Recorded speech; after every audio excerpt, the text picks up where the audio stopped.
Trying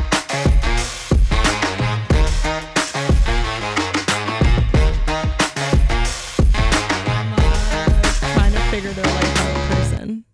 I'm like, you know? Okay. I don't even know what I don't. This is Gabby. She's a wannabe. I like that. I wanna be able to figure my I don't life know, out. honest, but like you're bringing me into my existential crisis of the past year where everything has literally been like, what the hell am I?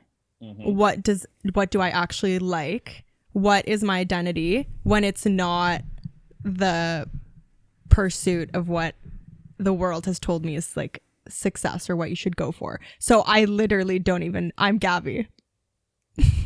That's the intro for Gabby. That's it. Hi, friends. Welcome to the Chalk and Soot podcast. I'm here with Gabby, who just perfectly described herself better than I could. And It'll be a running theme on the episode. we'll probably have a lot of things to chat about, but the one that we were talking about outside of here was the concept of chasing a career that is sort of safe and practical when you might be pulled in a different direction, but going after it because it seems like the smart or right thing to do. And some, probably many, at some point hit that point of, why did I do this? Yeah. Is that pretty correct? Yeah. That's kind of how you're feeling right now? And not even it's such a conflicting issue because I'm not mad that I did it, because I can now have the, not complacency, but like this, literally the security of now I can dabble in my passions and like actually figure something out while having like a day job that like keeps me secure. I'm not stressed about I'm like, do I love painting? Do I love, like, I love reading, I love painting, I'm starting to take music lessons, I want to like write, I love write, like, so I feel like if I didn't do what I did, I would be existentially panicking about, oh my god, choose one, also my competitiveness comes out here, so I'm like, choose one, get really good at it. And I think I would lose the fun of like, oh, I want to try this and like explore that. But I think that comes back to thinking that like what you do has to be this linear path, right? Like you go to, I remember when I was in grade 9 trying to choose what am I going to do for like my life? Mm-hmm. And I was sitting with my sister, which this will be a funny story because you know my sister, who's like the most multi-passionate person now, who like is all entrepreneurship. But at the time, this shows how much that was ingrained. She was like, well, if you want to make money, like choose business, law, or medicine. And I was like, ugh, I don't want to memorize stuff. So like by law, that sounds boring. Sorry to the lawyers. I think they would admit that. I didn't want to do business because I have no understanding of business, and like government classes were my worst classes in elementary school. So I'm not good at feeling like a failure. We're learning how to deal with that. So I was like, I like science. So I'll do that. And like pre-planned from grade 9, I was like, I'm going to go into this program for university. So for the next 4 years, I have to do these things. And once I'm out of university, I do this. And it was like such a linear trajectory where you choose one thing and that's all you do. And now I'm like, wait, now that I'm done school, now that I just have my job and have my evenings free, I'm like, I can like pick different things. Like that's allowed. Like I can be going to my music class one day, but then the next day I can try painting. Like mind-boggling. Like I'll literally sit there sometimes panicking. So I'm like, I don't know what to do. I have so many options. I'm like, I get a choice. That's the weirdest thing. Yeah. Okay, well, it's good that you get the freedom from that, because some people who don't go that route, obviously, if you're like an artist from the beginning and decide, oh, school's not for me, then like you're struggling from the beginning. Yeah. And if you don't make it, then what do you do? Yeah. It's sort of like the idea of when people move to Hollywood because they want to become an actor and they end up like bussing tables and that kind of thing.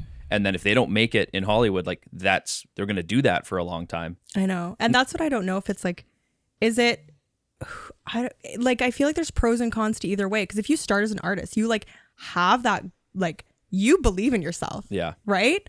Like, I think that's the bit, if you actually pursued what you love, like you have such a belief in yourself that I did not have, where I was like, I'm going to go secure because I don't know what I can do. But if you do that I feel like is almost such a motivator for those who, it like weeds out the people who really believe they're going to go after and they'll kill it.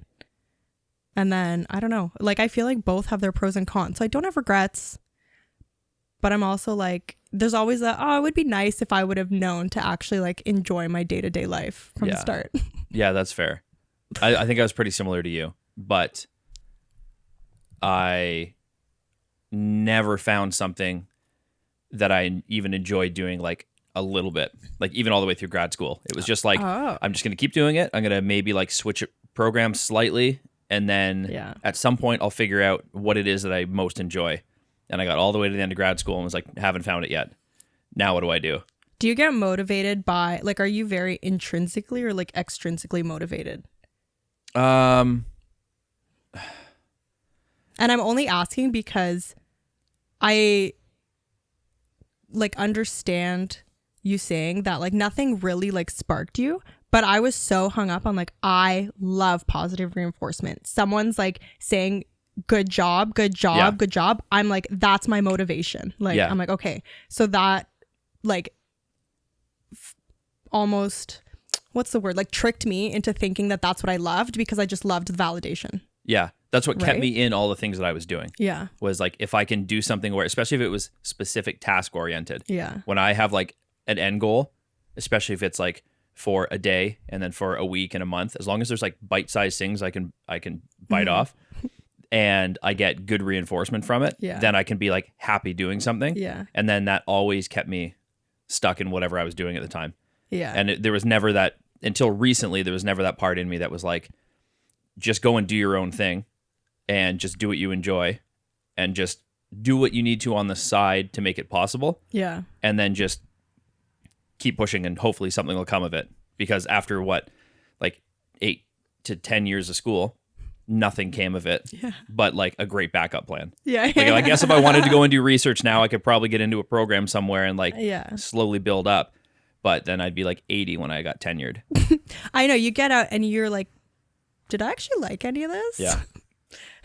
What does my life look like if, but my sister actually said a couple of days ago, we were talking about this. And because I was starting to, even now when I know that the things I want to do are like not what I love my job. Like I love my job in that it's great, like wonderful people. I like what I do, whatever. But it's not like my passion. And even while thinking of like what I want to do passion oriented, I was talking to my sister and I was getting caught up in this. I just finished my master's. Why am I not making like more money already? Like, what do I need to do? What do I need to like push harder on this? And like, and she sent me that. She's like, Gabby, what? You're going to spend all your time trying to move higher in this, which is going to take away what literally the thing that you want to do. Yeah. She's like, your job is your like number one investor in your life. That's what you should think of it as. It's not like your thing. It's your investor of your passion. So it's like, it's your moneymaker and that's it. And like, go do your thing. And I was like, you're right. Yeah. She's always right. She's always right. I mean, I told myself pretty much the same thing recently when I like switched into like the job I'm in now that's been like, it's very recent, is it's manageable. When I'm done, I'm done. I don't have to take anything home with me. Yeah. And at the end of the day, even if it's a busy-ish day, it has no effect on how I am when I walk out the door, which I've never had, right? Because I was at Lululemon for 7 years. And that was like, you get home, it's like, oh, there's some email stuff you should do. There's more stuff. You should try and get ready for something. You're irritated by some conversation that happened. You're physically tired from moving around all day. And so that was the worst. But the reward of like praise and people being happy to work for you was like, kept me in there. And like pay and benefits and all that was also great. And it's so hard, I think, when your job becomes your life because your friends are from your job. Yeah. Even your like weekend activities are part of your job. That's totally what happened to me, where all my friends were my classmates, all my friends were my coworkers. I was working during the day at school. Like my whole bubble was this like very bubbled world. So then you think that's the world, and you think that the importance, like the priorities that they have are the things that they measure as what you should do. You're like, oh, that is life. that is what I should do. And then you kind of like step out of the bubble. You're like, oh my God. Yeah. It's so strange. You're like, people live a different way. Yeah. And like, they're happy off of different metrics of success. And then that's where you're like, oh my God, am I happy? Yeah. I remember Panic. the sad part of it was like when that realization kind of came was the first time I saw probably on Instagram was like a bunch of people that I used to work with all hanging out. Some of them still work there. Some actually didn't anymore. Yeah. But the only thing that had me connected to them was the job, because I would have been like probably on average like 5 to 7 years older than everybody who would work there. So as soon as I was gone from that, it was like I saw them hanging out one day and I went, that's so sad, because like that was technically my friend group because of how much time we spent together, even if I never really did one-on-one hangs with people outside of there. Yeah. So it was so weird to see it. I went, okay, I guess this is like time to move on and just like hang out with old people. Do you find that when you, or at least maybe not now because now you're doing things that you love, but when you're moving through those things, do you find it very easy to move on? Like you're just one day you're friends with these people and then you go on to the next thing and you just like transfer your friend groups? It's hard to say because mine was kind of fluid for whatever amount of years that I was there. Like I would switch locations, but some other people would too. And if I like, I don't know, someone new would get hired on that I kind of knew from the same world. So it was kind of like a transitory group of people. Yeah. So I never really, I guess the only time I shifted was after grad school. Yeah. Because most of my friends moved away for like good jobs. Yeah. And I was so sad. I was like, how did they get all these jobs? They were just better students than I was too. But when that core group moved away and I was still in Ottawa, so far away from my core group that was high school and undergrad. Yeah. Because my best friends through university were mainly still the ones I went to high school with, because they went to Windsor mainly and I went to Western. Yeah. And we all lived in between the two. So it was like so easy to see each other. Yeah. So leaving that group, going to grad school was a big switch. And that was actually pretty easy. What about I was like when you did rowing too, right? That's another chunk. Yeah, that was tough too. It wasn't as bad because, again, like I was in grad school and had never done it before. So I was a rookie, right? So I joined the novice team with first years. Yeah. So it was kind of weird to like be there. Yeah. But there were still like a lot of great guys, and a few of them I kept up with a little bit after, and then everything just kind of like fades out. Yeah. But that, I don't know. That also wasn't as bad because when I stopped, I still had my grad school friends for another like year or two. Good at like holding on to them. Yeah. Yeah. I am the opposite. But I don't know if it's, I was going to try and like see if there's a similar linkage, because then I would know maybe it's because like if you're not actually into what you're doing, maybe it's like friends of convenience. You know how they call your, well, maybe they don't call your high school friends because you're still friends with them. Yeah. But a lot of friends along the way, they're like your friends of convenience because you just see them every day. Right. So I was wondering if like, because like once I finished high school, my high school friends were replaced with like my university friends. I'm very friendly. I don't mean replaced as in I don't like them, but just like I just one day was hanging out with them and the next day I'm like with these people. And then undergrad finished and it was, but maybe it's also because I never spent my summers in Ottawa. So then like I had my friends in Lithuania, right? So it's very easy for me, not that I'm not friends with people, but I'll leave and I'm like, oh, I'm going to come back in a year and I'll see you. And it's the exact same. And it's always just like, it doesn't matter how long we're gone. But I feel like a lot of people need the like constant daily interaction to be friends. Whereas I'm like, I could not talk to you for 5 years and like, I'm good. And like that I'll still be exactly where we left off, pick up 5 years later. Yeah. But a lot of people don't do that. And they think I don't want to be friends with them. And I'm like, no, I just like don't want to like force stuff. Like I'm just always going to be friends with you. Like it doesn't, you know? Yeah, that's fair. I mean, even so like the grad school friends, we just went on a trip together like a month ago. And we hadn't hung out as a group in like, I don't even know, maybe 5 or 6 years. That's so fun. Because like one guy's in BC, one's in Arizona. I only have one friend who's like an hour from here and that's it. Yeah. Jessie, you know her. Yeah. And so that was like, we picked up right where we left off. Yeah. And it's just like, oh, like one of you is engaged. One of you has like a girlfriend that we've never met or have met once. Yeah. And it's just like, it's such a weird feeling. But yeah, we pick up where we left off. People from high school pick up where we left off. But anybody else who's been like in between, as soon as whatever we're doing together is done, it's just kind of like it ends. Yeah. And it's weird. but I don't necessarily hate it. Yeah. As long as I have like a core few people who I can see if I just like really need to talk or want to like get out of the house or yeah. I don't know. I think you also realize who you actually bonded with. Yeah. Versus who was just like a chill person to chat with while you were there, right? Yeah, that's true. Yeah. Most of the people that I had worked with over the last while were like generally just good people. Yeah. But no one ever came to me with like a personal life issue unless it was going to cause them to miss work. So it was like, I never felt like I like really lost something huge because I was so close with someone. And then when I left, they just like ghosted me. Yeah. So I don't know. But after leaving there and then before I started my current job, so my last job that I had for a year that I'm still doing on the side, was they all had like the world's tightest bond, or so it seemed, and like would always hang out together. You would see like the same, like half the staff in the same photos together doing stuff. And so I was like, this is weird to like jump into like a family that all started pretty much this business at the same time and be like, okay, this might not be my group because I'm like barely going to be here. And I'm going to have to now find people who are outside of this. I'm in a new part of town that's like far from anything else. So that was like a scary thing with like moving here. Yeah. Was like, who am I going to be friends with? Yeah. And part of it is like, a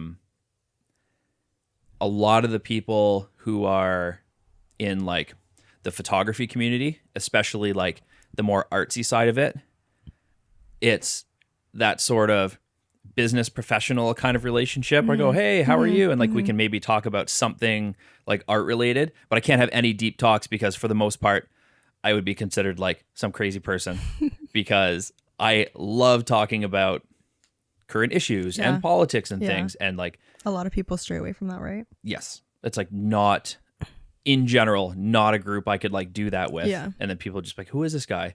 Also, I just like, I don't know, maybe it's my appearance that like when you meet someone new who's more of like an introverted artsy type, they're just like, So it's kind of like a weird thing where I haven't built like a more recent core group of friends. It's hard. And it's still weird.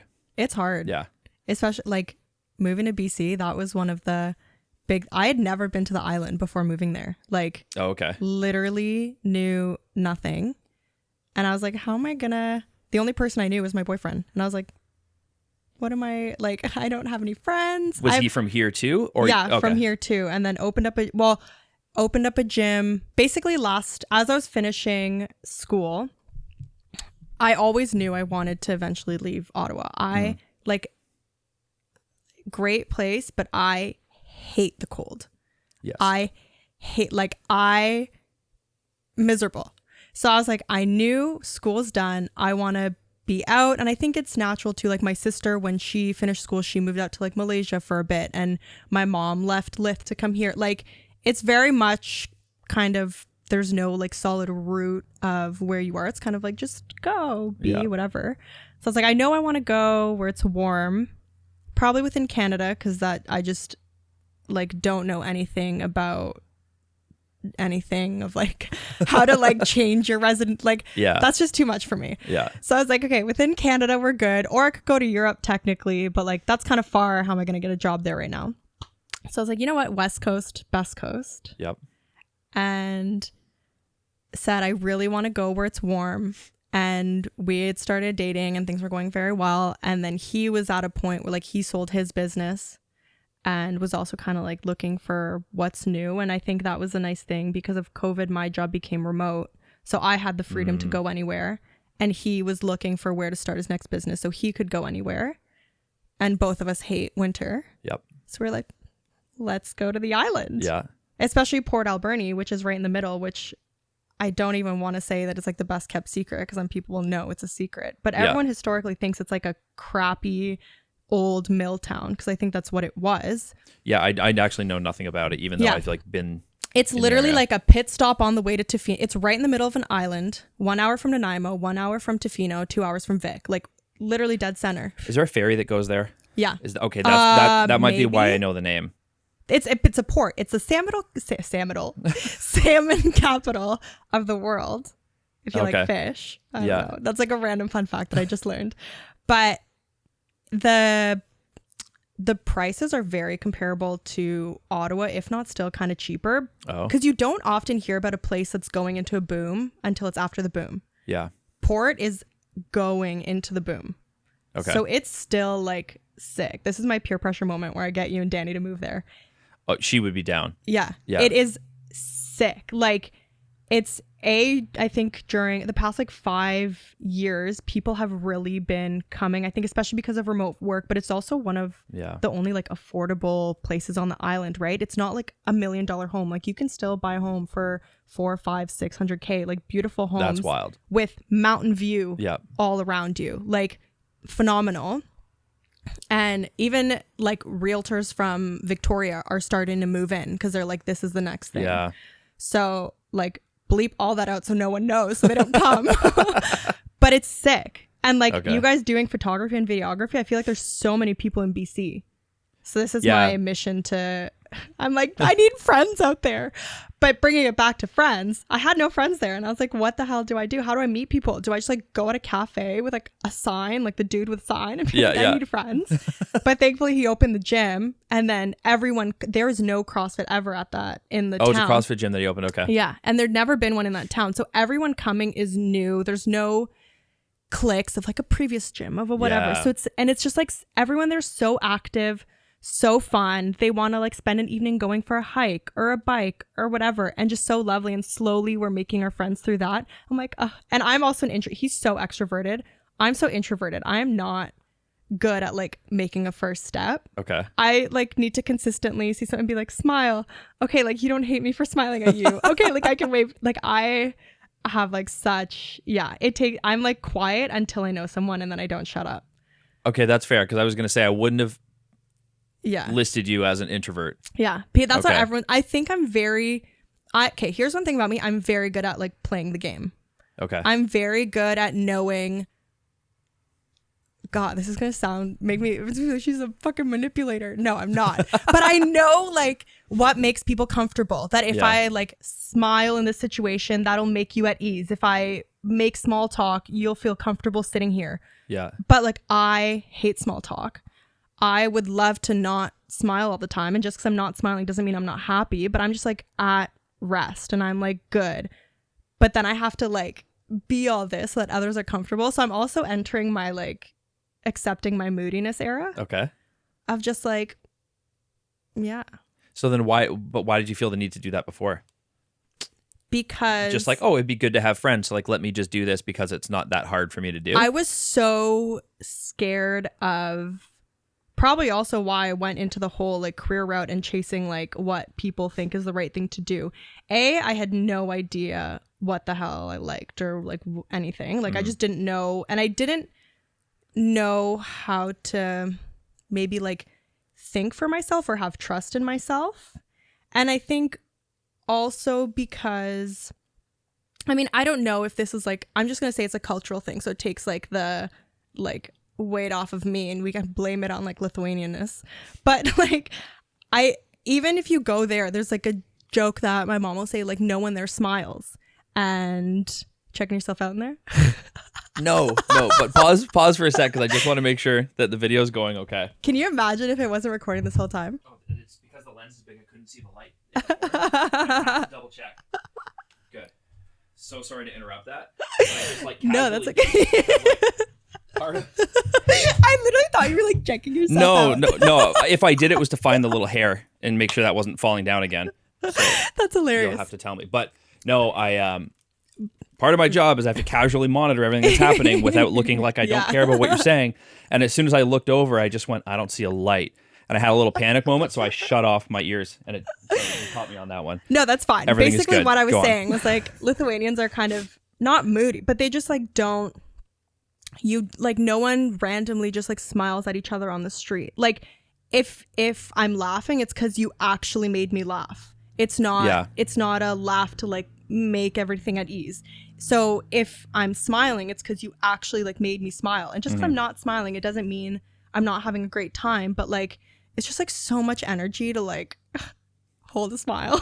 It's funny. That's my general impression of Eastern European countries in general is kind of like, it's just a different culture of what pleasantries are and if they're even needed at all. Yeah. And even just things like you can message someone, say, hey, I'm walking by, stop by for tea, and you stop by for 15 minutes and you're like, that was lovely, and you go on your way. So it's a lot, like nothing's forced. Whereas here, I totally get stressed sometimes when I'm making plans, especially if it's with people who aren't like my fellow Lithuanian friends. We click immediately because we're just the same. But there are some times where someone's making plans and I'm like, oh no, like we're making plans to go for a walk, but I'm going to have to we're going to walk and then we're going to stop at a coffee shop and then we're going to sit for 3 hours and then we're going to decide to go see a movie and then have dinner. And then I'm like, it can't just be a simple walk. And I have to mentally prepare myself to go into these big social situations. Yeah. So then that's when I withdraw a lot and I'm like, I can't eat we're trying to make plans for a walk, but it's going to be a whole camping trip. Yeah. So I can't. So no wonder people in the West have anxiety issues. Yeah. Because I think everybody feels that same stress, but everybody just propagates it. Yeah. And just goes with it. And then everybody hates it, but they're like, well, we're all doing it. So and what's worse than when you're going on a trip or you're doing something and say everyone wants to you're at a beach town and everyone wants to go clubbing. I'm not a clubber. I don't like it. So I would literally rather stay home and read a book. I'll stay at the hotel so happy. And I used to be but no, if I don't go, everyone's going to think I'm lame. I got to just take one for the team, do things I don't like. And then you come out of what was supposed to be a relaxing weekend, not relaxed at all. Yep. And for the first time, we had a ski trip in Whistler in March with the Lithuanian community. And they were all going out at night. And I was like, I know if I do this, I'm going to hate myself at the end of the weekend because I don't like clubbing. It stresses me out. Yeah. Dancing? No. Can't do it. Won't do it. So I literally stayed back at the hotel and read in my bed every night. And then when I did that, 2 other girls stayed back because they were like, oh my God, someone else isn't going. Thank God. Yeah. And we just had a little group and it was the most relaxing moment because we could actually just be ourselves. Or even in relationships, in past relationships, I'd be like, oh, they want to watch a movie, I have to watch a movie too. Yeah. Or they want to do this, I have to do that too. And I just which is the great thing now. I literally tell them sometimes, I'm I feel like I live alone, but with someone because we do our own things and I don't have to fake that I don't want to do something. I don't have to fake that I don't like something. And he doesn't get offended by any of that because he knows we're different people. Yeah. So then it's just chill. Yeah, that's amazing. Right? Yeah. And you can just hang out and you're fantastic. I don't know how I went from not having friends. This is why I don't have friends. Just tip your mic down a little bit for me. Yeah. There we go. Yeah. Okay, is it possible to rotate it down a little bit? You know what I mean? Absolutely. There we go. Yeah, that's perfect. Okay. Yeah. Sorry, I'm just so nitpicky. No, it's great. Okay, so how did it go after the gym opened and members started building up? Were you just there all the time and so you just started to hang out with people? Is that how it went? Yeah. So I am working Ontario hours out there, which sucks in the morning because I'm waking up at 5, but blessed because I end my day at 1:30. Fair. And I have the whole evening. So his first class starts at 6. So usually we'll wake up, take the dogs out, and then I'll go with him to the gym and I'll work from there with Wi-Fi because then I can just if I don't have a meeting, I'll do a workout in that hour. Oh, nice. And then just continue because I for sure struggle with self-motivation. If I have to wait till the end of the day, probably not going to do it. Yeah. I have to be there and then I'm while I'm here, I'll do it. Yep. So then just by being there all the time, obviously I just see people as they come in and then during classes you make friends and then we have a Facebook group for members, so then people are I'm going on a hike or does anyone want to go for a swim or things like that, and slowly just started doing little things like that, which I also love because if you're let's go for a hike, you start your hike and you end your hike and it's done, and I'm I can mentally handle that. We're good. It's not a hike turning into we're good. Yeah. I just need to know the itinerary. Yeah, that's fair.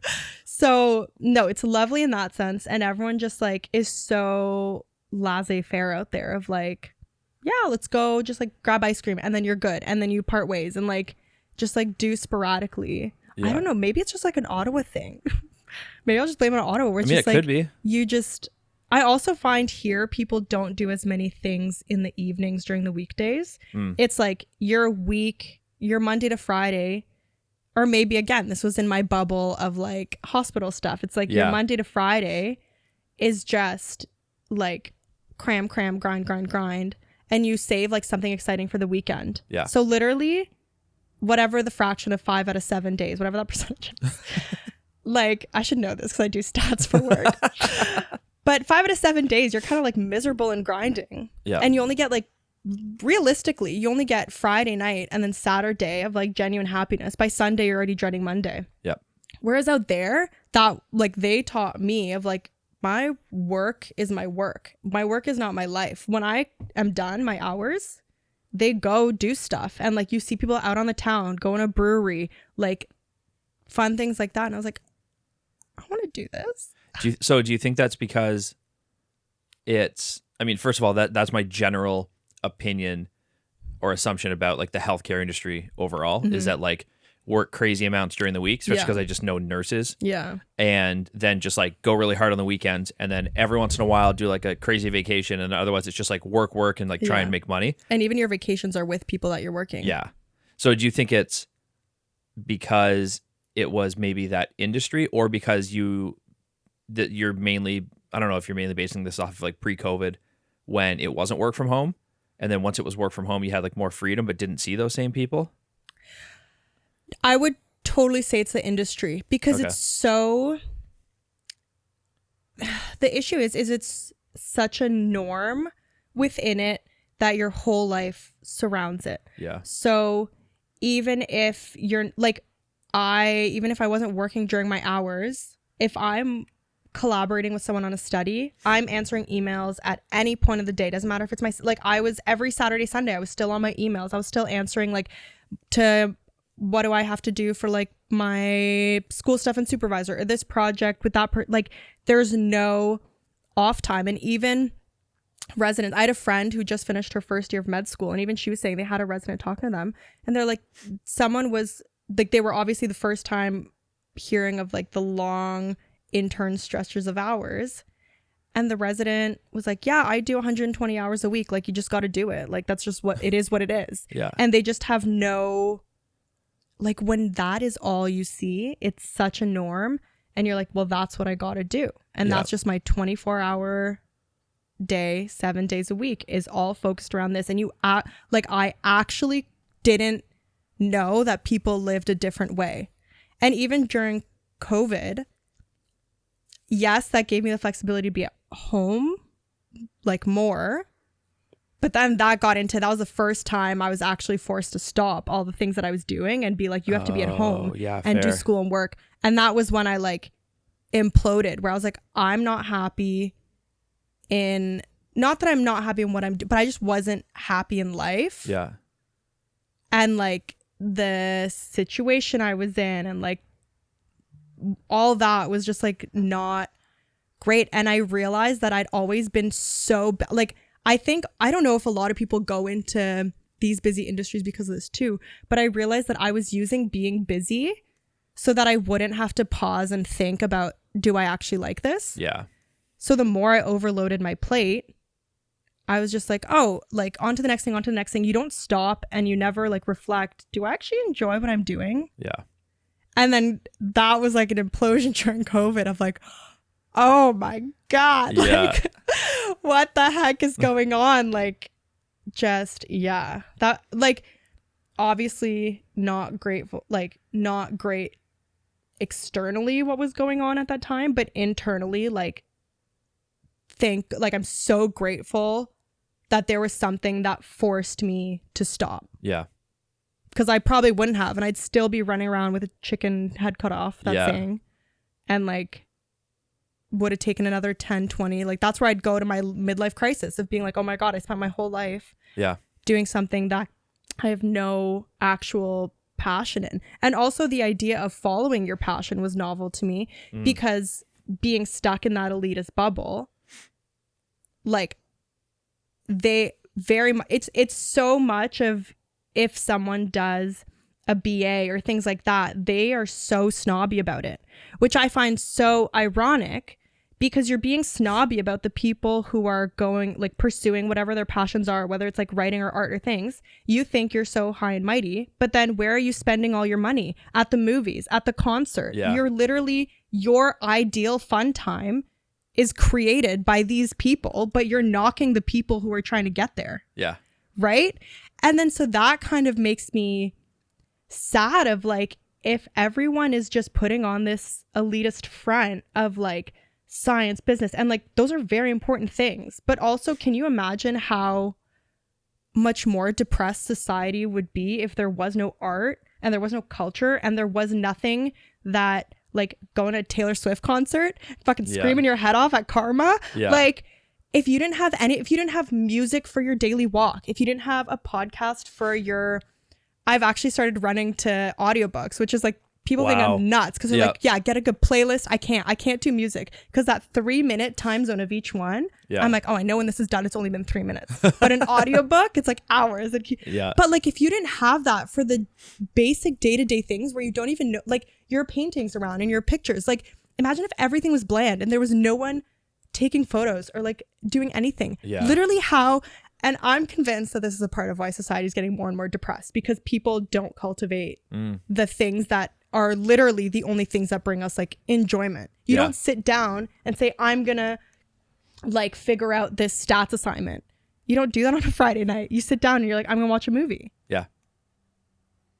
I just got real into that. No, I think it's a great point. Somebody said something recently, maybe it was like at work, about how it's funny how the people who kind of work their whole lives, make a bunch of money, and once they're successful and can like retire and are free, all they want to do is like creative things, and like what they would say is like enjoy life now. But anytime someone does that before they get to that point, like I bet Taylor Swift, when she first started making music, somebody was just like, she's probably not going to make it, so she's gonna have to like go and like get a real job or something. And then once she makes it, they go, oh yeah, like I knew she could do it. Totally. And it's just funny how people are like that because they're too scared to do it. And so they like kind of criticize other people, but everybody just like low-key loves it. And also, what a wild concept to say, like, you have to wait to be happy. Like, imagine if you actually every single day it just stopped and we're like, which of these options is going to make me happy right now? Because if you're constant, like if you every day choose what's going to make you happy, you're going to continue being happy. Which is so funny thinking back now. My mentality used to be like, oh, I'm going to grind to get happy. If I'm doing something that I don't like every single day, how is that going to bring me to something that I enjoy? Which, like, within reason, I may, like, you may love something and there's like hard times along the way. I'm not saying that there's not. Like, there's going to be days, I don't know, you probably sometimes like are going to hate editing this podcast every now and then because you're like, fuck, like the amount of times that Gabby swears or says like or something and like chopping them out and be pissed. But in the overall grand scheme of things, you're like, I'm happy doing this and talking to people, right? So it's like, it's such a weird that we give up being happy on a daily basis in a hope that it comes in the future. But then what? You drop off a ship and like drown in the sea and like you never got your happy day. Yeah, I thought it wasn't like, it was almost an existential crisis. One day I was thinking about what happens. So I think it might have been when I saw that in France they like bumped up the retirement age by a year or two, and there were like protests and crazy stuff. I don't know what it went from and to, but like something in the 60s age group changed. And there was like an uproar, and that just kind of made me think about people who retire, say on average at 65, for us probably 70, just because everything's so much more expensive. But like, what they don't tell you when you're like a teenager and growing up is that there's a significant amount of people who don't make it that far, and you don't know that. And then as you start to like get older, it'll just be like family, someone you know knows somebody else, and it was like, oh, like they were like 40, they were 50, and it happens a lot. Like it's crazy how many people don't get that far.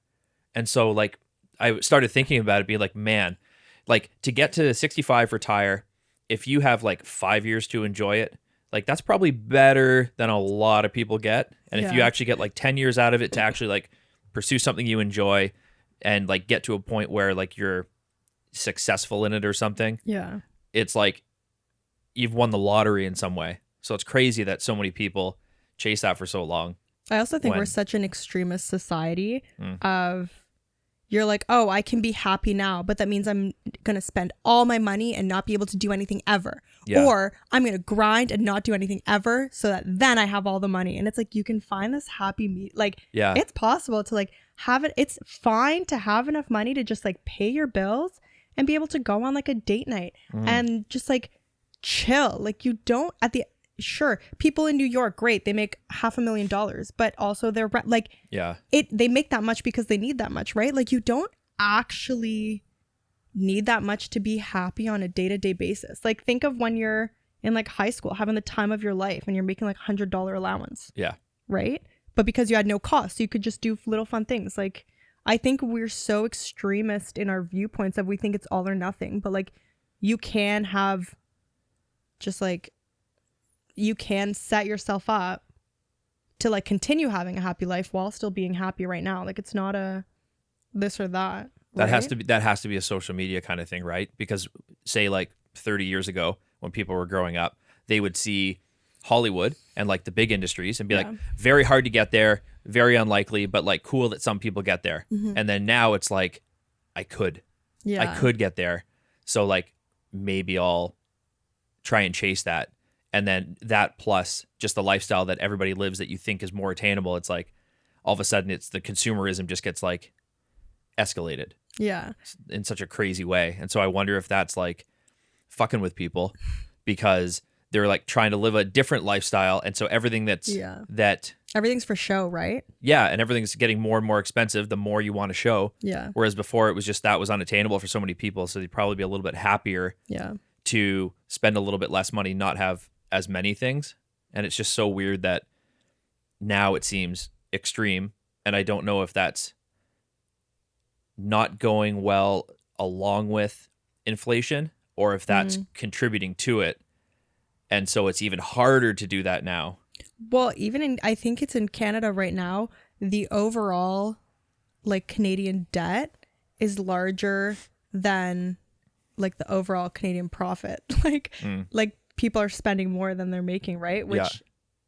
And it 100% I think it ties into social media. Like you think, even actually my brother-in-law was telling me that at his school, he's a teacher. And you know how you have your like yearly teacher pranks and fun stuff. So his students they pranked him once and then they were going to do another one. But he saw that they were like filming them and making compilations for online to like, right?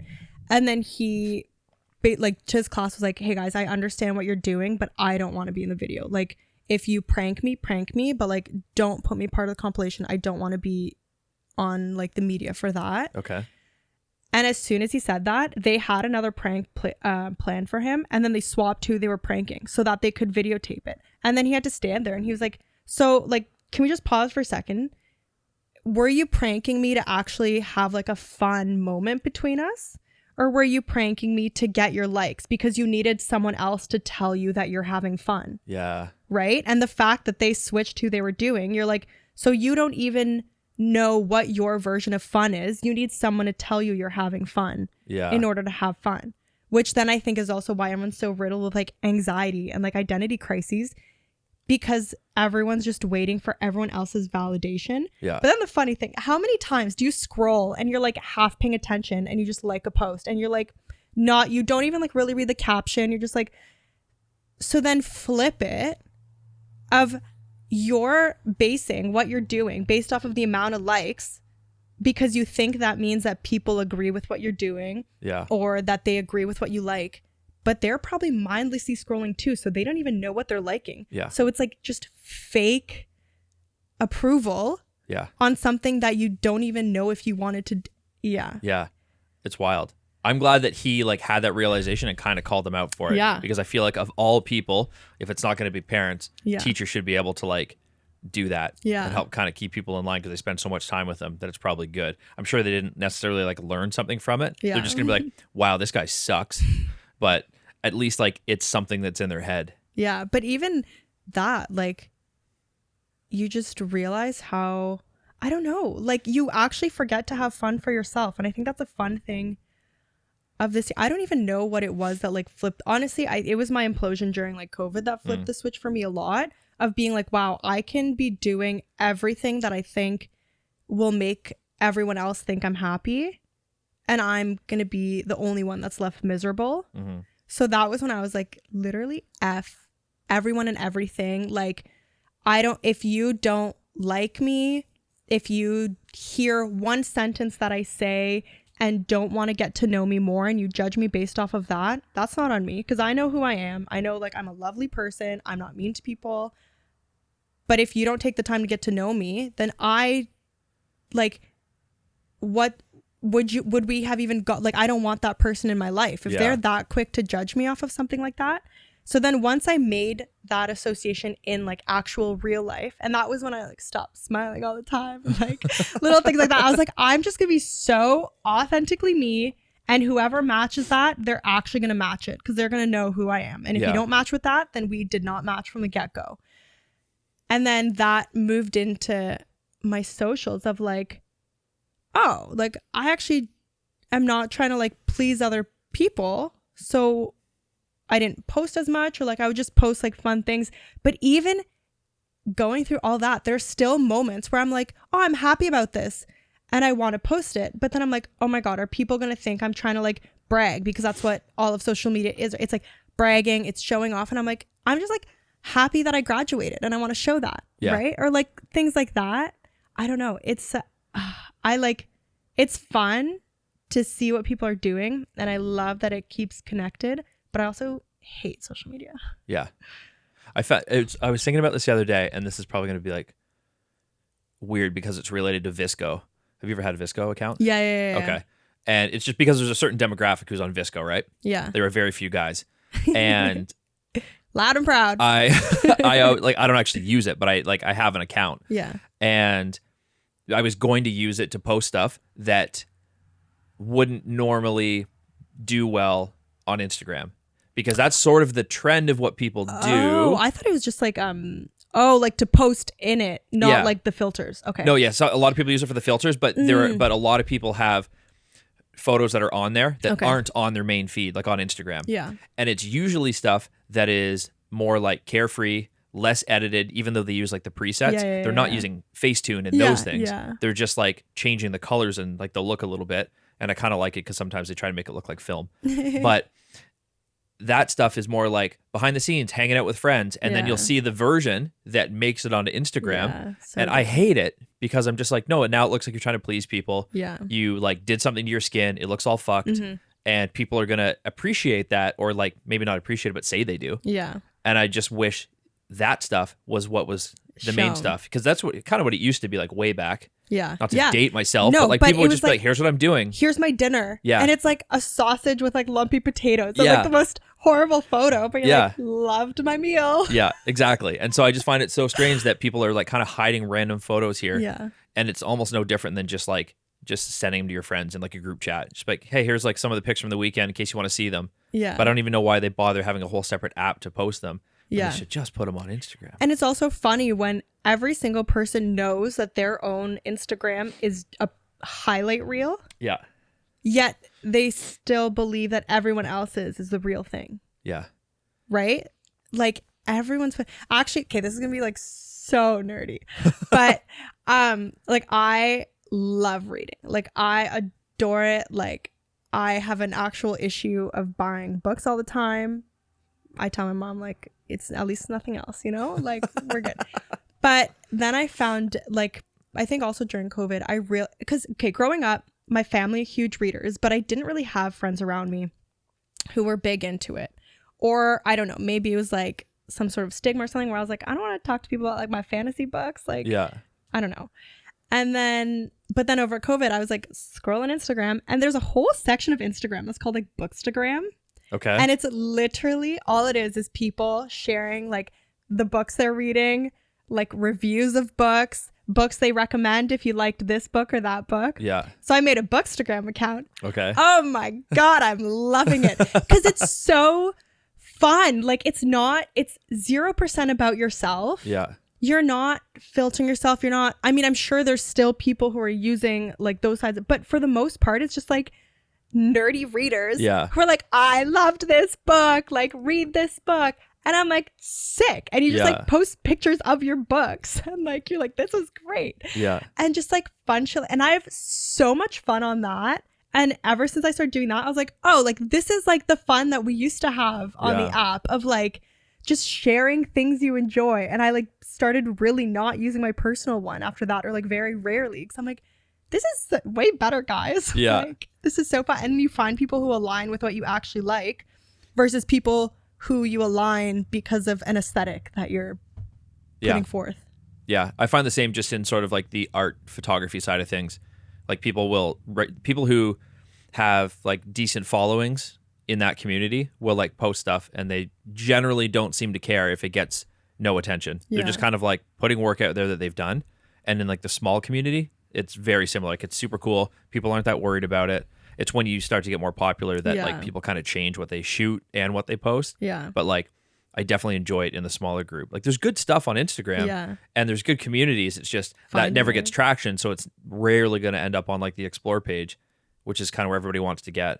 It's kind of funny. It's kind of like unhealthy relationships where you know when you start dating someone and you're like trying to be your best self and it's like a year in, and then not even like they slowly start changing, but also you're changing into maybe who you are. But it's like the opposite of sometimes like you date someone, you're like they're amazing, but then slowly you start to try and make them more like you. You're like, oh, I don't like when they, I don't know, go do whatever. So like you start nitpicking what their actions are to fit what you want more. And then at the end, they're a completely different person from who you started dating because you've tried to like manipulate all the shit. And it's literally like, if you love this person on Instagram or this artist or whoever, or like musicians, like indie artists who start off sick and then they start becoming more and more poppy. Yeah. And you're like, man, the whole reason we liked you was because you were different. Yeah. And because you were like sick and did your own thing. And like, why are you trying to conform to like the main thing when that was what got you popular? Yeah. Right? I found that a lot with Of Monsters and Men. Oh, yeah? I really liked them, and then they got really poppy. That makes sense because the only music I know from them is like their debut album, way back.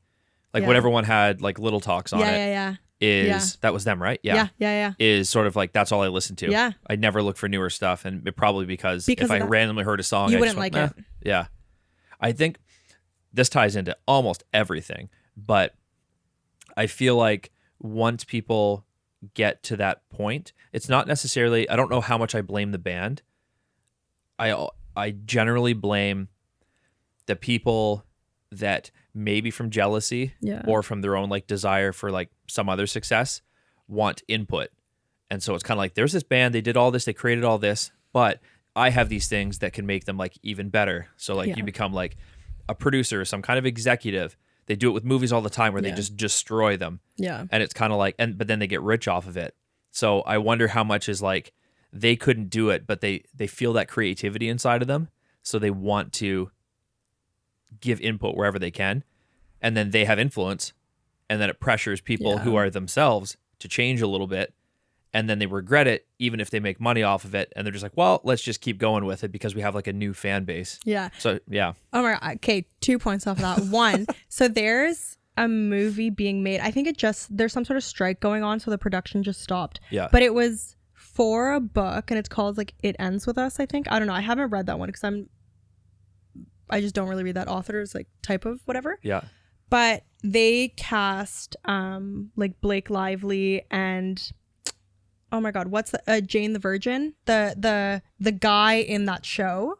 Okay. I forget what his name is. Yeah, I don't know his name, but I know what he looks like. Yeah. So they cast those two people as the main people, and everyone in the book community who had read the book and like fell in love with the book and why the book was popular, they were like, that was that is not the right casting for this. Like, what's going on? And then pictures started to leak of them filming, and they were like, why the hell are they dressed? Like everything was just so different, but because they're using these popular people because they're trying to make the book popular and mainstream. Yeah. So it was like losing all the feeling of the people who made it popular in the first place. Yeah. And they're just like, man, this sucks. But then off of that point of the insecurities and judgment, that was another thing that really flipped my life around, was realizing that like all judgment comes from insecurity.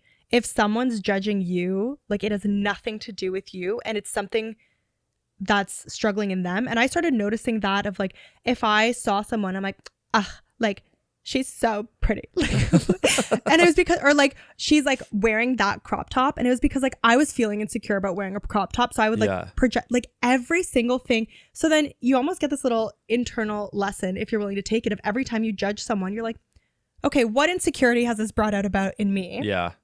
But then exactly to your point of then like we're listening to the advice, or like we're trying to cater to judgments that are based off of people's insecurities, which if you are insecure about something and you want to feel safer in yourself, you're gonna not want anyone else to do that. So you're literally like, people who listen to the judgments and then like literally dim themselves from it, you are making your entire project worse, because you are doing the things that other people aren't secure enough to do or want, or whatever. Like, I don't even know how to word this, but you get what I'm saying. Yeah, I know exactly what you mean. Yeah. It's like in in the example of movies, for sure, it's because someone just, well, in that case, it's someone just caring about the money, where they're just like, well, if we don't get these actors in there, we don't get the producer who's going to help fund it.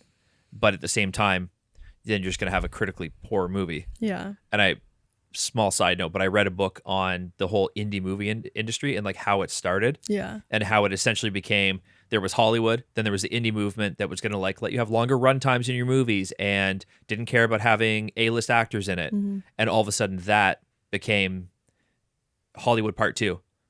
And so the indie filmmaking movement itself is kind of like stuck because they can't enter it all now, because what used to be the indie movement is now part of the mainstream. And that was like, Harvey Weinstein was part of that. Yeah. He was like, he started as like as an indie producer and then just became like a hot shot, like at the top. And so like that was like one of the last of like the good indie like production companies. And then so it's all kind of sucked after that because they've just chased that. That's kind of like a side note, but I think that's exactly what it is, that those who like not can't do, but those who have for whatever reason not done, like to criticize or even just hold others back a little bit, so that they don't have to be like quite as jealous. Again, back to this like extremist and like zero-sum game. It's almost like people think if that person is having success, I can't have success. Yeah. But it's like, yo, there's enough of the pie for like there's so much like money out in the world. There's so many people, there's so much everything in the world. Like, we could all just like, instead of having 40 people being like multi-billionaires, we could literally have the whole planet of like millionaires. But like, it's just greed and power and like stifling. But even the indie thing is so fun that it's in books too, it's becoming a way more popular thing of people who want to be writers will self-publish and not go the traditional route. Like, there's pros and cons to both. But there was even a recent book I read that it's written by, it's called Yellowface, and it's basically about, it's like a whole satire critique on the publishing industry, but it's published with HarperCollins, which was like very cool. Okay. The author was basically like, she had published books with them before, and she's like, like, just FYI, like, we're kind of taking the publishing industry down in this one. But it's so fun because you see all the, even she calls it out, she's like, even the awards are just like people who for some reason decided that this is going to be the hot book of the month, or like this is going to be the hot thing of the year. Yeah. And then everyone buys into it. But she's like, it's so arbitrary sometimes. Like, it's just based off of trends. Like, there's so many great and there's also like indie book writers who, like, that's so cool that like you don't have to have someone else's validation in order to actually do what you want to do. Yeah. That was the thing that I think always pissed me off about the medical side of things, is like, that sucks when someone else gets to dictate whether you can pursue what you want to pursue. Like I've had friends who wanted so bad to be doctors, literally because they want, like they didn't care about the money or like they like actually just wanted to be a doctor so bad, but they couldn't do it because they never got accepted into med school, never got those, and they had great like, but they just couldn't get through whatever process. And like brilliant people, and it's like, how stifling is that someone else tells you no, you can't do your passion? Yeah, like that's depressing. Yeah, oh for sure. In the medical world, like from the people you know that are like maybe in med school now or now currently doctors, has the sort of progressive world affected the interviews? Like, is it just about, like, from the last time I knew someone who got into med school was like 6 years ago. He was doing his master's at Ottawa U, and he was in my lab. Did he go to U Ottawa for med school? Yes. He was also bilingual. And I think he did he do the French program or the English one? I can't remember, but like a huge advantage in Ontario, I guess. Yeah. And he kind of explained the whole interview process. And I was like, okay, seems like pretty standard. And he did a good job and he got accepted. Yeah. Their process is one of the least progressive of med schools, at least around like Ontario. Oh, yeah. I'm like, oh, this is where I went to graduate school, and now I'm gonna like call that. No, but like it's on it. It's so they're one of, I think, 2 schools in Ontario, maybe even Canada, I don't know, but they don't need an MCAT. Oh. But because of that, they are such snobs about grades and GPA. Oh, okay. And all they look at is that in every single year you took 5 classes per semester per year, you had a perfect GPA. And all they look at for like, then you go your interview, whatever, there's other things, but like there's such a heavy emphasis on just how you did in school, which there was like in undergrad, there was a time where I didn't know what I wanted to do. And I was kind of looking at med schools, but I also knew I like didn't want to do the MCAT. Like I was just kind of seeing what's out there. Yeah. And I remember at Carleton, full-time starts with 3, you can have 3 classes per semester, and that still counts as full-time. Some schools it's 4. Even at U Ottawa, full-time is 4 classes per semester per year, but you can do 5. That's like both are whatever. Yeah. So then I remember emailing them, and I was like, I understand that you want to make sure people can handle a heavy course load, but I've been working full-time while taking 3 classes per semester. That's 40 hours a week. Like that more than makes up for those 2 extra classes. Do you have any sort of like, do you take that into consideration? And they're basically like, no, like it has to be that specific way, versus if you compare to like Queen's, U of T, McMaster, a lot of those places will be just full-time status. It doesn't matter how many you took. So you can work while you're in school. You can get experience. Also, U Ottawa looks at your GPA of all the years, versus a lot of those other schools will either do your last 2 years or your best 2 years. So it also like when you're 17, 18 going to university, you don't know what the hell you're doing. Like it gives you time to figure yourself out. And also like you want to base me off of who I was in first year, because that is a completely different person from last year. Yeah. So it's very school dependent, because then there is also like, on the other side of things of like working at the hospital and research and like interacting with all these people, not in the like nursing or doctor sense of it, like we would have these little jokes of like, as soon as there's someone, like you could tell who came out of U Ottawa versus other schools for the most part, because they didn't have, on average, totally generalizing, but a lot of times those who didn't have great bedside manner, like bringing everything associated with that of like not really knowing how to like talk to people or like problem solve in the real world, a lot of those were U Ottawa versus the other schools, because the majority of the group, and also like I know I didn't go to med school, people are gonna be like, you didn't even go. Like I have friends who were in med school, and they're like, one of them was at my graduation, she just finished her master's and she just finished her first year of med, and it was the same, like she was saying the same thing of like, it's all these people who a lot of times may come from very well-off families because they didn't have to work for any of their degrees, so they could take that full course load. They had nothing else to worry about. They never had another job, where like you learn so much social interaction by like working at a restaurant, being a waitress, doing whatever it is. They didn't have any of that. They literally sat with their head in a book for 5 years and had no outside experience, and then they go. Versus you go to Queens, where it's like they take your last 2 years and that's all. So you have people who like work the first few years, who they look at more holistically of your volunteer, your other things. So you have like great people who are just more personable, who had a life, who understand life. So it's I don't know how recent those ones put like their process. Maybe that's a newer thing too, but I know school dependent wise, it's a huge difference. Yeah, that's so interesting. Yeah. That's also, I mean, not quite the same, but similar to like what fucked me over for physio school. Mm-hmm. I was going to do physio school when I graduated at Western, but my first 2 years were so bad that I didn't have enough new courses in my last 2 years to quite make up for it. So I missed the cutoff by like 2% on my GPA, or like 2 points on my GPA.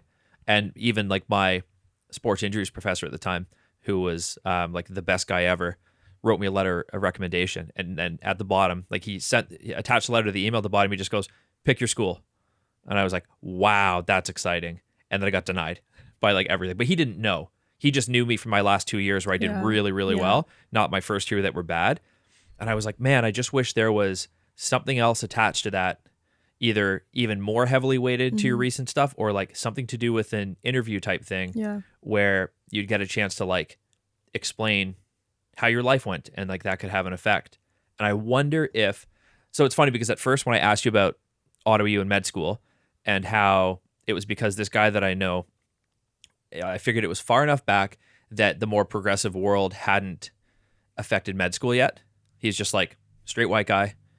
And I know guys just like him who are having trouble getting like policing jobs right now because it's not what they're looking for. So I was like, I wonder if it's hit the medical industry yet.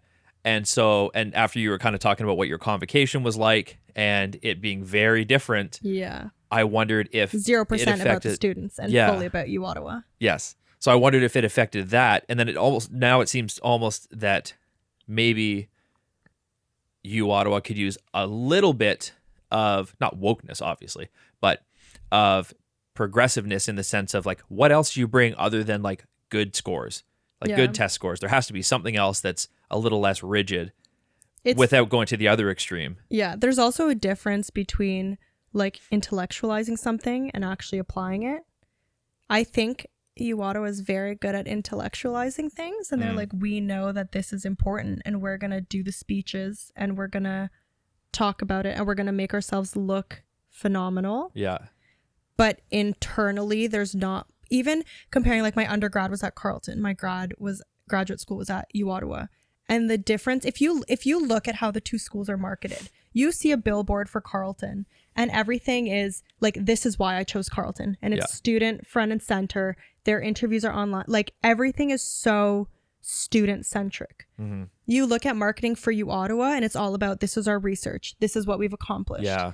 And so even the difference between, during my undergrad, I did 1 year at U Ottawa and the rest of it was at Carleton. And the difference in how teachers were with us, the difference with how even the grad admin, or like the, not grad admin, but the administrators were like, everything about, you go to Carleton and you ask a question to your, like they care about you doing well. Yeah. They care about like you figuring out what you enjoy. They care to help you when you need to go get your transcript and don't know how a registrar's office works. Like they care. U Ottawa, a lot of it is just, and then comparing those two schools for undergrad, but then comparing U Ottawa from my 1 year of undergrad, comparing it to my graduate studies, which was an EPI, which is all research based. So we're all putting out research for U Ottawa, right? Yeah. So then the difference of being someone who was just like an undergrad student versus being someone who's now putting stuff out that makes the school look good. I have never had a better, more loving experience as a graduate student at U Ottawa. Yeah. It was phenomenal. They were so willing to help out any second of the day, no matter what it was. Even my thesis submission, which you'd think would be the easiest process of the whole ordeal, was literally the most complicated and like such a struggle. But like I was emailing them every single day. They were helping me. They were like, okay, I'll do whatever, compared to my undergrad where there was nothing. And it's just like, it just sucks. Like, it's a great place externally, but internally, a lot of the emphasis is on how are you making us look good? Yeah. Versus what can we do to make you look good? Because if you are loving what you're doing, that is naturally going to make everything about us look better. Yeah. Because no person who's like going after what they want with all the help in the world is going to then look horrible, like bring down the whole thing, you know? Yeah. But if you are caring how you look, then you're like, oh, let's just weed out like whatever, not care, and just like hide and stifle and whatever it may be. But it's like, imagine an environment where people are actually like supported, and just like, especially when you come in undergrad, and it's like the first time you're out of home and you're just lost, and like you feel like no one cares about you, and like, you know, it's just, I don't know. I don't get it. And like, there are a lot of amazing profs there. So like, I'm not going against any of that. It just, overall, I will always favor Carleton for the experience that I had with people making me feel like I belonged, or that nurtured, even if it was like my last year, my thesis supervisor for my undergrad, like I would go to him and talk about what I want to do, or like, I just took this class about this and I find that really interesting. And he would never take it personally that what I wanted to do didn't align with like his specific class or the specific research that I was doing with him, because they understand that you like evolve and grow, and this is one part of your journey. And if you do this, like if you do bio and then you decide to like paint for the rest of your life, but I supported you and I nourished you, you're always going to think fondly, and you're always going to remember like Carleton was great, and you'll always like promote it. Yeah. Whereas U-Ottawa, it's like a lot of what's promoting it is just what's on the internet, because like people don't really promote it because it's kind of sucky on a personal level. Yeah. Yeah, I found that I didn't notice it at Ottawa U because I was just like, I was in my own like little world there, I guess, when I was in grad school. But when I was at Western, my biggest complaint was it wasn't until pretty much my fourth year that I met a professor, the one who wrote me the recommendation letter, that was a good teacher. Yeah.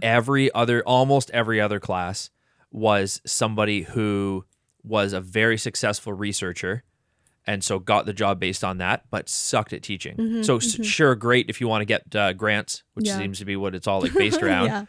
But as far as like actually teaching the next group of students, so many were so bad. Sometimes it was like I literally could not understand what they were saying. Sometimes it was that they were just so boring with what they were doing that no one connected to it. So everybody was just kind of going through the motions. Yeah. And then the only people that would do well in the course would be the ones that just went and did their own like intense studying on the side, regardless of what the actual like teacher had said. Yeah. And then when I got to this last year, the two professors for this injuries class, the one guy refused essentially to do research. He won teaching awards pretty much every single year, and he was one of the last faculty there, as far as I know, that didn't have to do research as part of like your being a professor there. Yeah. Everybody else, they seemed to pretty much make them, but he had such an argument by being like the highest rated teacher in the whole faculty that he could get away with it. Yeah. And then the other guy that was teaching was an athletic therapist who also he partnered with the physio school a little bit to do some like research there, but for the most part he was like a hands-on person, and the two of them were the best. And like when we had our year-end party, they came and drank with us, and it was amazing, and it was stuff you could do then.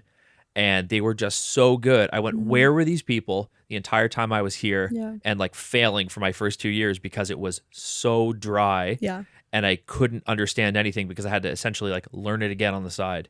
It's just so frustrating how that is, that like they choose people that have a resume instead of someone that is good at what they do. If you want to separate research, hire someone who's great at research and someone who's great at teaching. And the two of them can be in the loop together. Yeah. And they can, maybe it affects, how much you get as a salary, but you could still live comfortably in either of those roles. But it just kind of sucks that it's like, I want to be a researcher for my life and I'm doing so well with it. And by the way, I have to teach these 3 courses just to kind of keep things going. And then they just pay no attention to it because no matter how well they do, there's no money in it. As long as they're getting money on the side by getting papers out there, regardless of quality probably, and getting more grants, then they're okay. That's also an interest. Okay. Have you ever heard of the Grievance Studies Project? You just saying quality of papers made me think of it. Oh, was that James Lindsay? Yeah. Okay. Oh my God. I just wanted to, rape culture and dogs. Yeah. I just want to bring that up because I loved that. The fact that they were able to get where they took Mein Kampf and they just replaced like Jews with white man. Yeah. And that was like yeah. So when you were talking about quality of research, it just always makes me think of that. Of just like how they, But something I think about often is how related like these like esteemed positions are with more money. And why I think about this is that it was really interesting. We had an event at the start of the year with like our Lithuanian group, and the ambassador was there, like the one who's in Canada. Yeah. And he had been saying like one of the biggest things that was weird for him when he first moved to Canada, he had made something about the comments of like, it's so weird how like your politicians, like something along the lines of like how they campaign entirely for like somehow that money was related to it, or that like you get it was something along those lines where they just like everything was based off of like making you think that you wanted to vote for them personally, and like creating all these huge campaigns and whatever. Yeah. And I was like, well, yeah, like they're trying to get voted in. Like, what do you mean?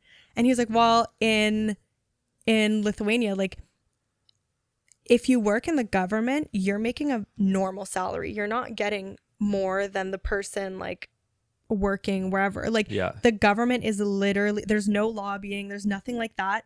If your party gets voted in, or if it doesn't get voted in, you still have your job. You're like, you guys are all working. Yeah. And it's just a matter of who's kind of like in charge, but you still get like $2,000 a month for like working in parliament. And sure, there's like other perks that people get that like can still be abused. But it was that general, like, for the most part, there's a lot of like really great people, because for the most part, like it doesn't matter to people if they get voted in or not, because they still have a job at the end of the day. And it's not like it's exponentially increasing your salary. So then you stop thinking about what's better for you, and you're actually like, what's better for people, because that's all my job is. And it doesn't affect me. Yeah.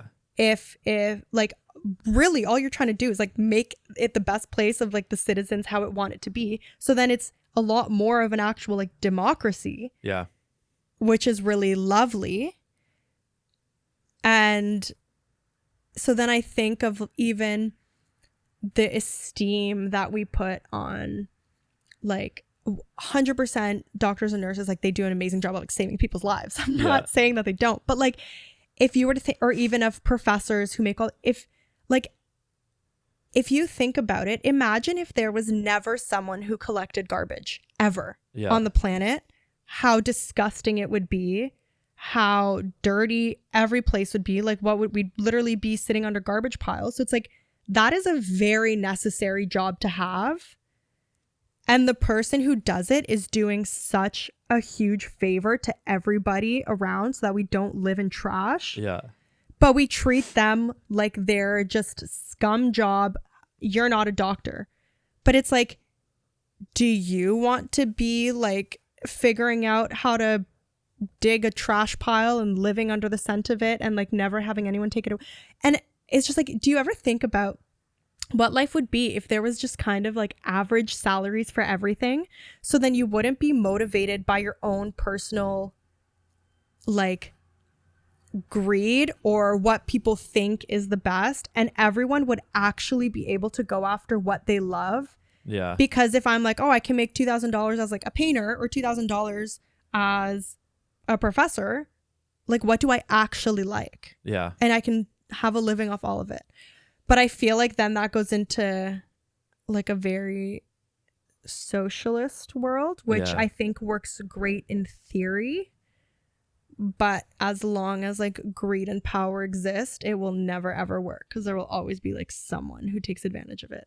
somehow. Oh, for sure. Yeah. And then also you might run into the problem of motivation if someone's like gets to this role and knows there's no solid upward mobility.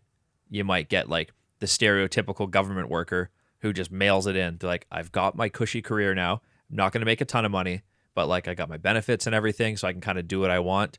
I'm not saying it's always like that, but like also, why are government people choosing government? Because they want the security and the cushiness. But if that didn't change and you could be a taxi driver, if that's your like, would you choose the government still for that, or would you do the thing that you actually enjoy doing on a daily basis? Right? Yeah, that's true. Yeah, and also the problem with the government is just like maybe. Well, there's just not, I guess, enough accountability because I think your people are just mailing it in and just like not paying attention and not caring about their job. Again, generalization. Then like you shouldn't be a leader because those people should get fired if they're not doing a good job.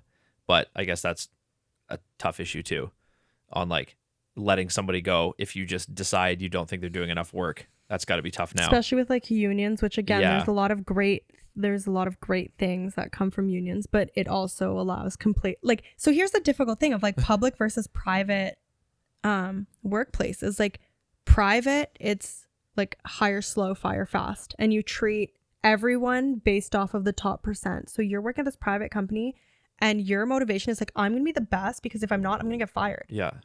Fantastic. And then you can treat you can give all the perks of like Google and Shopify and like have these amazing spaces, give them food, give them this, because like people aren't going to use and abuse it, because if they do, they're gone. Yeah. Versus in public, it's like almost the opposite. It's like hire fast, fire slow. I don't even know.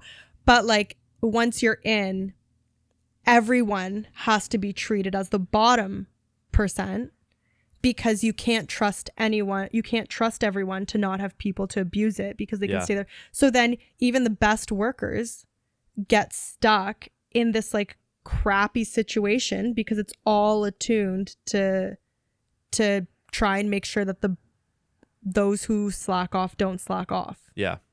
Which sucks. Then there's no freedom. Yeah. I don't know the solution to that because there's just like there's issues with both. Yeah. But like in both situations, they just do. You can have someone who abuses firing power in the private company and go nuts, and you don't know if you'll have you hope that you just do a good job and you'll keep it. Yeah. But there's a lot more layoffs and whatever. But then in government, you have no like freedom and ability, and there's so much red tape, and like you can't actually make an impact. Yeah. It's I wish there was like a nice way to mix both somehow. But I guess in that sense, it's almost nice that there are both. Yeah. Like in this country, just because like neither one takes over. And you don't have to deal with all the issues of one. And it's kind of like you get to battle it a little bit.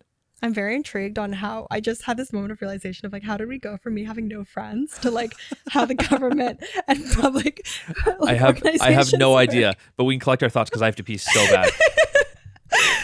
Okay, here's a question. When you did your podcast that was essentially on the healthcare industry, is that like a good way of kind of describing it? Okay. And you had Dr. K on. Quadjo. Love him.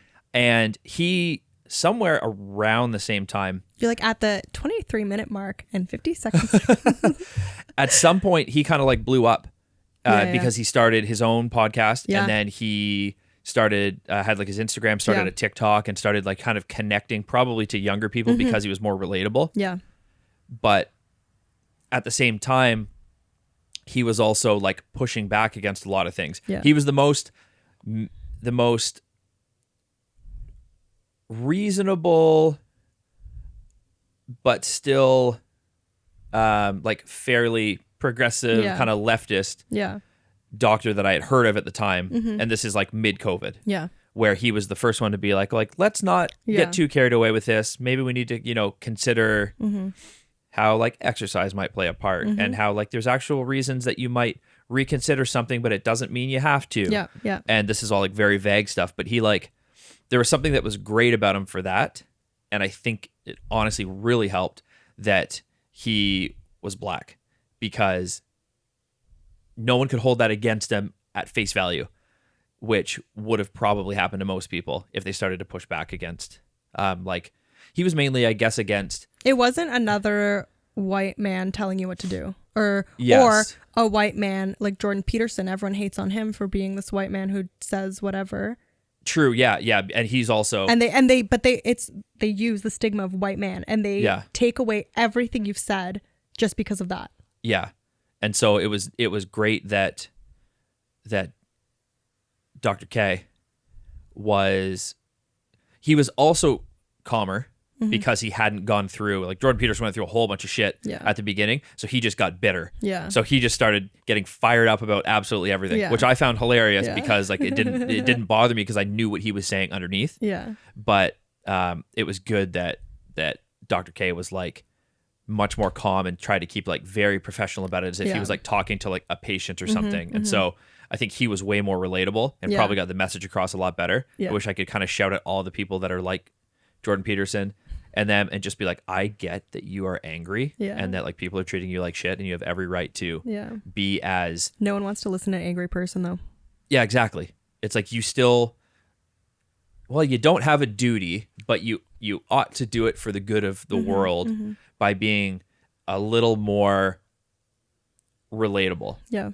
And it's everybody who's sort of in his realm does the same thing where usually most are worse than him. He gets loud, but he gets more passionate. The other ones get snarky and just like act like they're totally right and just sometimes just like don't let someone even speak. They just kind of like shout them down. And so like that's all. That's more of a problem.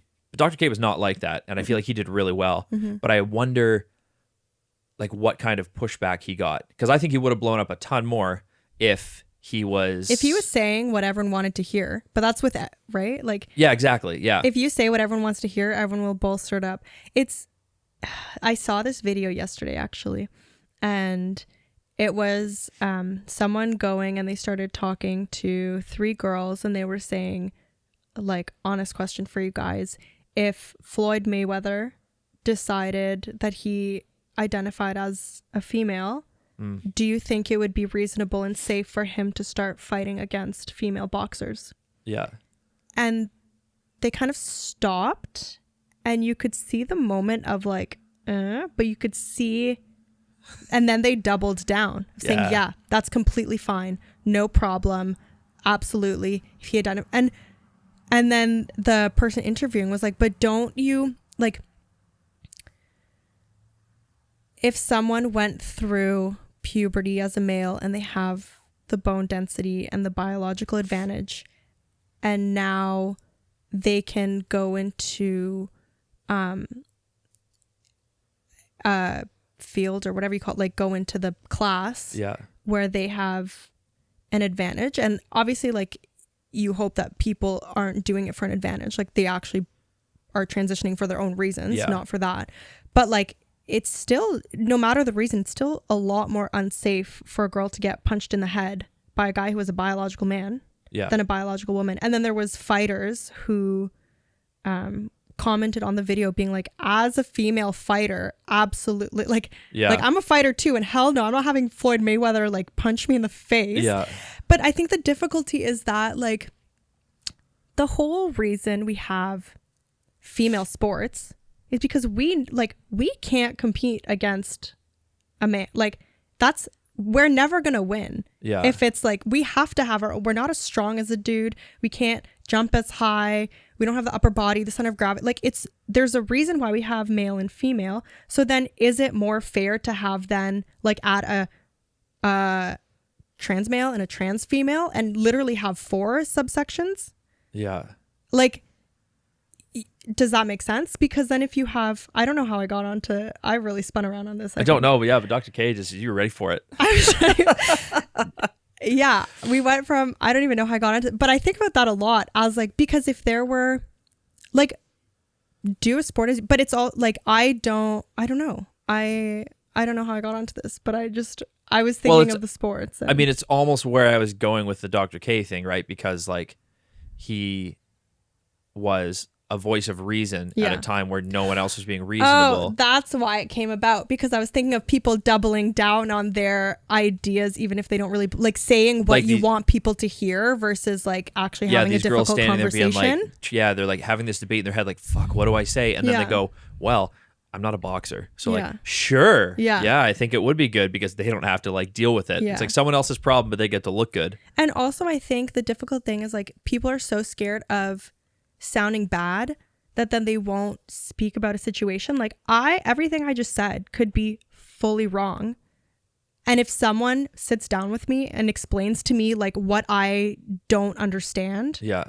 100%. Like, I love that because like I know I don't know everything. I have no clue what the best scenario is. Right? But like based off what I know, I think this and then maybe someone but people can't have a conversation anymore and they can't. So for like Dr. K, they couldn't hear something they didn't like and be like, let's talk about this and like tell me your perspective. I'll tell you mine. We don't both have to agree on a single thing at the end of the day, but at least we have more knowledge under our belts for whatever reason we're choosing. But I think a lot of people didn't care to have an understanding beneath it and they just took a side and then would get defensive when their side was getting like at the end of the day, even for how he was saying like, why are we not talking about eating healthier and being like more like physically in shape and like working, like there's people who will start working out and like literally reverse their diabetes. Like there are people who it's very well known that like the healthier you are internally, the less at risk you are of like any sort of illness or disease or anything. But then here's the difficult thing is that so much of healthcare and pharmaceuticals are propagated by people who benefit from crises. So how are you ever, if everyone put attention on eating better and doing like going for walks and like doing things to be healthier rather than like, oh, you're diabetic, keep drinking 10 sodas, but just have this pill and it'll like counteract it. Like, do you know how much the medical industry, how much money they would lose if there weren't diseases to treat, if there were less people coming to hospitals because they were generally healthier? If like, that's the issue with people who are helping, who are providing a service, getting monetary gain from things going to shit.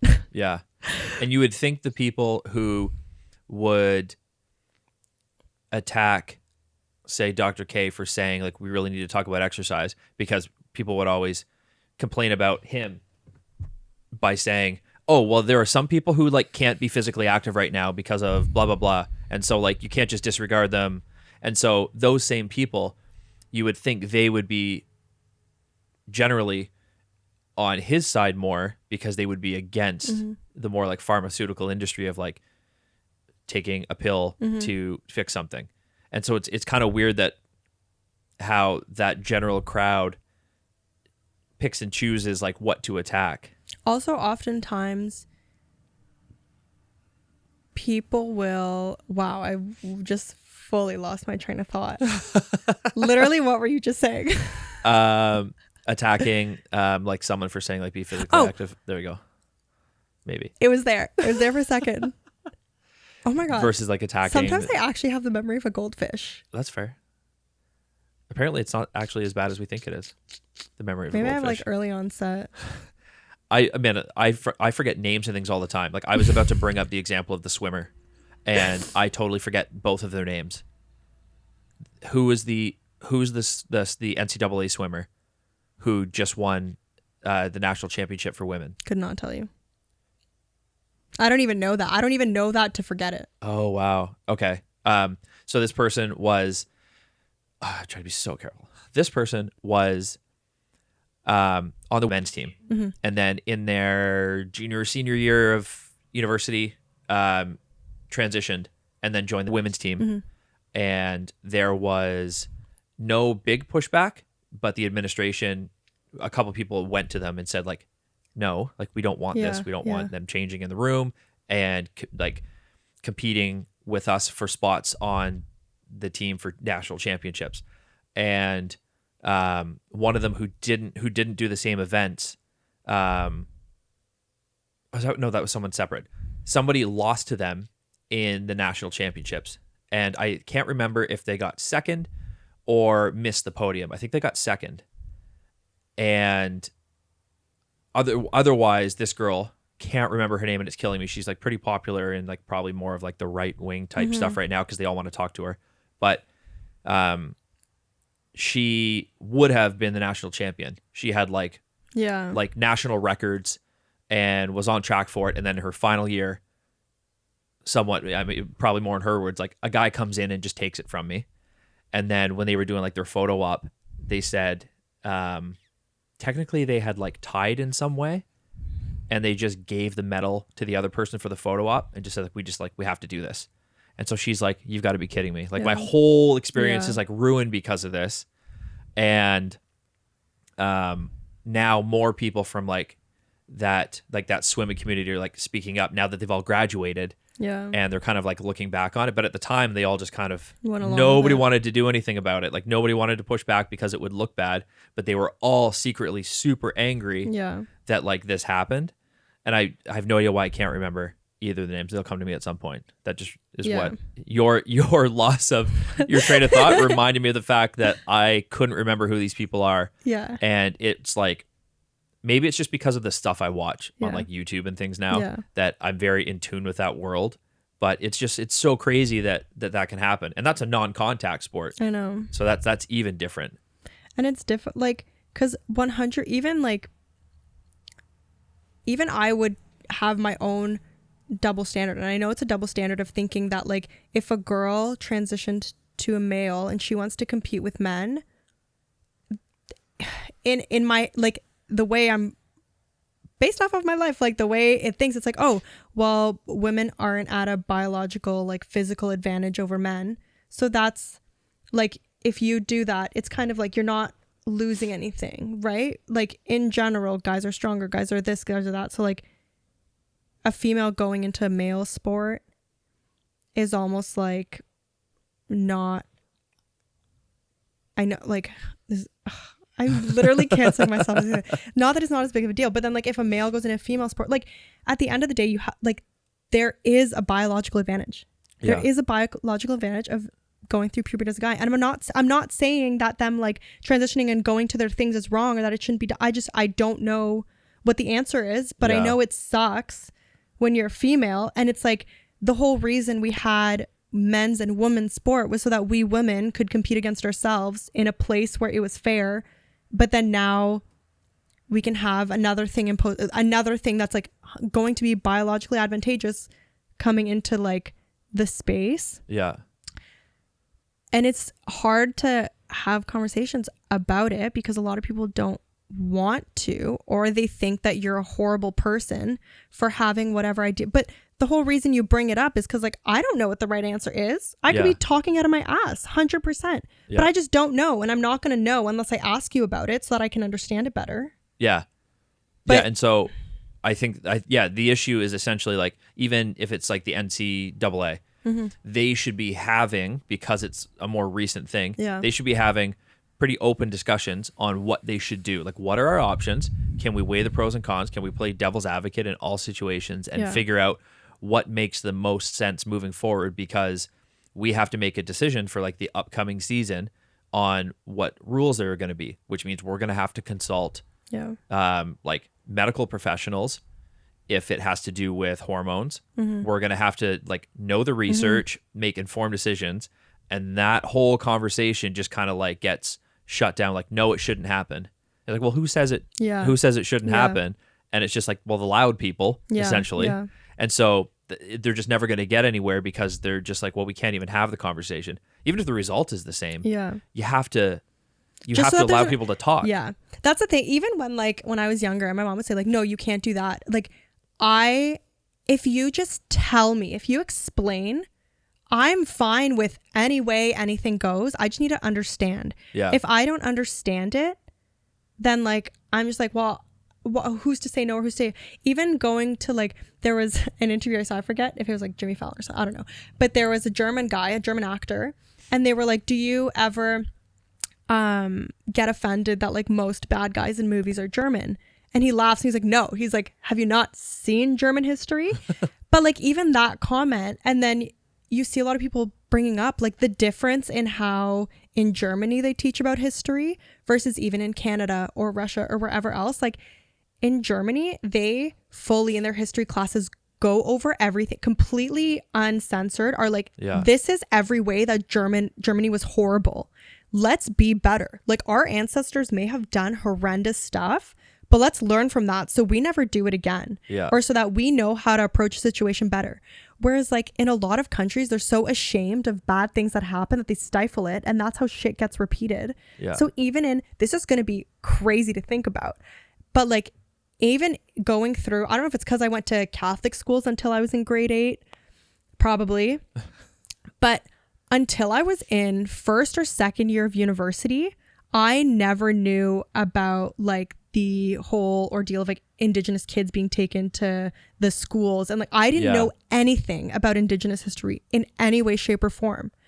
And it's like, because it was hidden and all in my head, all I thought of Canada was like, oh my God, Canada has always been so helpful in every war. Like we've been amazing. We are like the superheroes of the planet. But then you're covering up all of this shit. And it's like, we had a pretty effed up history too. Like we have sucked. Like every country has sucked, but we learn. And when you don't talk about it, no one learns from it. So then you just keep hiding shit and being shitty and no one knows what's going on and no one learns from mistakes. Whereas like, at least with this stuff, if like everyone were to talk about it, it's like everyone has internal biases and it's a fact. No one doesn't have certain biases in their life. And if you hide it, they're going to be like stuck in you more. But if you talk about your biases and being like, well, this is how I think right now, and I think it would be unfair for this, and like, but then someone tells you something totally else and you're like, oh, and then you actually talk things out and you like smooth it out and like have more education to like for what it's kind of like. The more you know you don't know, right? Like at this point I literally hold oh, you're gonna love this quote. It's like strong opinions loosely held versus like loose opinions strongly held. And it's like, that's exactly like, sure, I believe in a lot of things at this moment, but like that could change tomorrow, that could change in a second, that could like, I actually don't know anything. None of us know anything. We're just trying to survive on this planet as best as we can. And that's what everyone's doing, is just trying to do the best for their own situation, for their own family. Like even my family doctor once, when I was just like, I was struggling of just like my parents had gotten divorced when I was like 2. Like I never knew my dad. And I was going through a struggle of like I don't think he's a bad person. But also when I tell people that I don't know my dad, they're like, oh, horrible. How could he like blah, blah, blah. And they like are so quick. And I'm like, but my mom was always very amazing at just like any question we'd had, she'd answer. She never spoke badly about him. And like, it just was like, it wasn't anything bad. So when I was talking to my doctor, trying to just like figure out this mental battle of like, am I mad at him? Or like, do I understand that some people just don't work and like some people just aren't family? It's fine. And she was like, there's no bad people, but there's bad actions. She's like, I've literally had patients who were murderers, but she's like, but they murdered because they thought they were protecting their family. They murdered like and even like serial killers. Like I'm not saying go on, but like if you look at all of them, they had some sort of trauma as a child. Every single one of them had. So it just like goes to show that suppressing shit and like just not putting anything out and just like having a horrible internal life does nothing but propagate a horrible future. If like mental health isn't talked about, if these things aren't dealt with, like the more you like keep it in, it's literally a ticking time bomb in every single situation. There's never been a person, it's like Frankenstein, right? Like even Frankenstein, everyone thinks he's like this horrible, and they're like, oh, Frankenstein's a story of like something that you create goes against you. But like, have you read Frankenstein? No. Okay. Frankenstein starts off, there's actually Frankenstein's the name of the guy who makes the creature. The creature doesn't have a name. Only fact I knew about it. Yeah. Just like Frankenstein's monster is essentially like what people would call it, right? But there was no name. Yeah. But the thing is, so Frankenstein, the doctor, whatever, he was like, I want to create life. And he was like playing God. So he creates life, and the creatures, when he comes alive, is fresh as a baby. And immediately Frankenstein is like, oh my God, you're horrendous, you're horrible, and like abandons him. So then the creature is like, oh, like that sucks, and tries to find a place to live, and he ends up hiding out in a farmhouse of this family. And he learns how to speak English by listening to the family from the sidelines. He starts to see that the family is actually really poor, and at first he had been like sneaking some food, but then he realizes that they were really poor and malnourished, so he was like, oh, I can't take their food anymore, and he starts to pick his own berries. He realizes that the husband of the family has a really tough time like chopping all the wood for winter, and it's getting cold, so at nighttime when they're sleeping he would go and chop wood for them. And he had so much empathy and willingness to learn, and he would like borrow books that had been left and like learn from them. And he wanted so bad to be part of, just like literally to have companionship and to just be part of the world. And then eventually he thought, and then the people who lived in that house is a man and a woman, and they and they're like a parent who was like a grandpa at that time, and he was blind. And then so the creature was like, if I go see him when the others aren't around, he won't be able to see me and have any like judgments or biases, whatever. He might be the way that I could have like a friend and find companionship. So he goes and he talks to the older man, and he tells him straight up, he's like, nobody likes me. If you saw me, you would be horrified. All this stuff. He's like, all I want is to just like have someone in my life. And the old man is like, oh my God, can't see him, has nothing. He's like, absolutely, like you're safe. And as soon as the guy, like the son, comes back, he like picks up a bat and tries to whack him out and scares him away. And every single interaction that the creature has is everybody hating him, everybody telling him that he is horrible, that he's not wanted. And eventually that's when he starts to get really angry, and he says, he goes to the original guy who made him, and he says, if you don't make me a companion so that I can have someone like me, I'm going to make your life a living hell. Yeah. And I'm going to destroy everything that's important to you because you put me in a life where nothing, like, no, I'm not important to anyone. Yeah. And then the guy doesn't do it because he's like, I put out one horrible being into the world. I won't have it on my consciousness to put out another one. And he's constantly still blaming the creature for being this horrible thing. But it's like from the he was every single bad thing is learned. Yeah. Every bad thing, bad action, everything is learned. Every way that I speak, every single one of my mannerisms is learned from my mom, my sister. It's literally, we are the culmination of people around us. And like, the creature could have been the loveliest, most empathetic human, but everybody hated him and he turned into a horrendous killer. Yeah. They don't tell you that version of Frankenstein. They definitely don't. That was like the greatest description of a classic novel I've ever heard. Yeah. That's so interesting. Yeah. And I was like very relevant. Yeah. And still everyone just talks about Frankenstein like it's the creature that turns around on you. Yeah. And it's like, let's take a moment to realize like why that person's doing that. Yeah. Like, if people act out, there's a reason for it all the time. Every single time. If someone's judging, they're insecure. If someone's angry, like anger is a secondary emotion, right? They're feeling some sort of upset, judgment, like they're feeling something. Like let's bring it back to fucking Shakespeare, who says there's no good or bad, but thinking makes it so. It's like nothing is other than what it is, and how you see it, how you interpret it is what you think. Like, me saying I hate the color blue, like that's not a good or bad thing, but if you love the color blue, you could be like, how dare she didn't include orange or pink. Yeah. And I'm like, that's your interpretation, where someone else is like, fuck yeah, let's go. Like color, like everything just is. There's nothing good or bad about anything other than how you think about it. Even the whole sometimes victim mentality of a lot of things, sometimes it's like any shitty thing that happens can be an opportunity. Anything great that happens comes at a cost. So like you get the highest achieving career and your massive success CEO, but at what cost? Do you not have a family? Are you not as present? And is that cost worth it to you? If yes, fantastic. If it's not, that sucks. If something really bad happens to you, like COVID, I went through like a really, really bad time.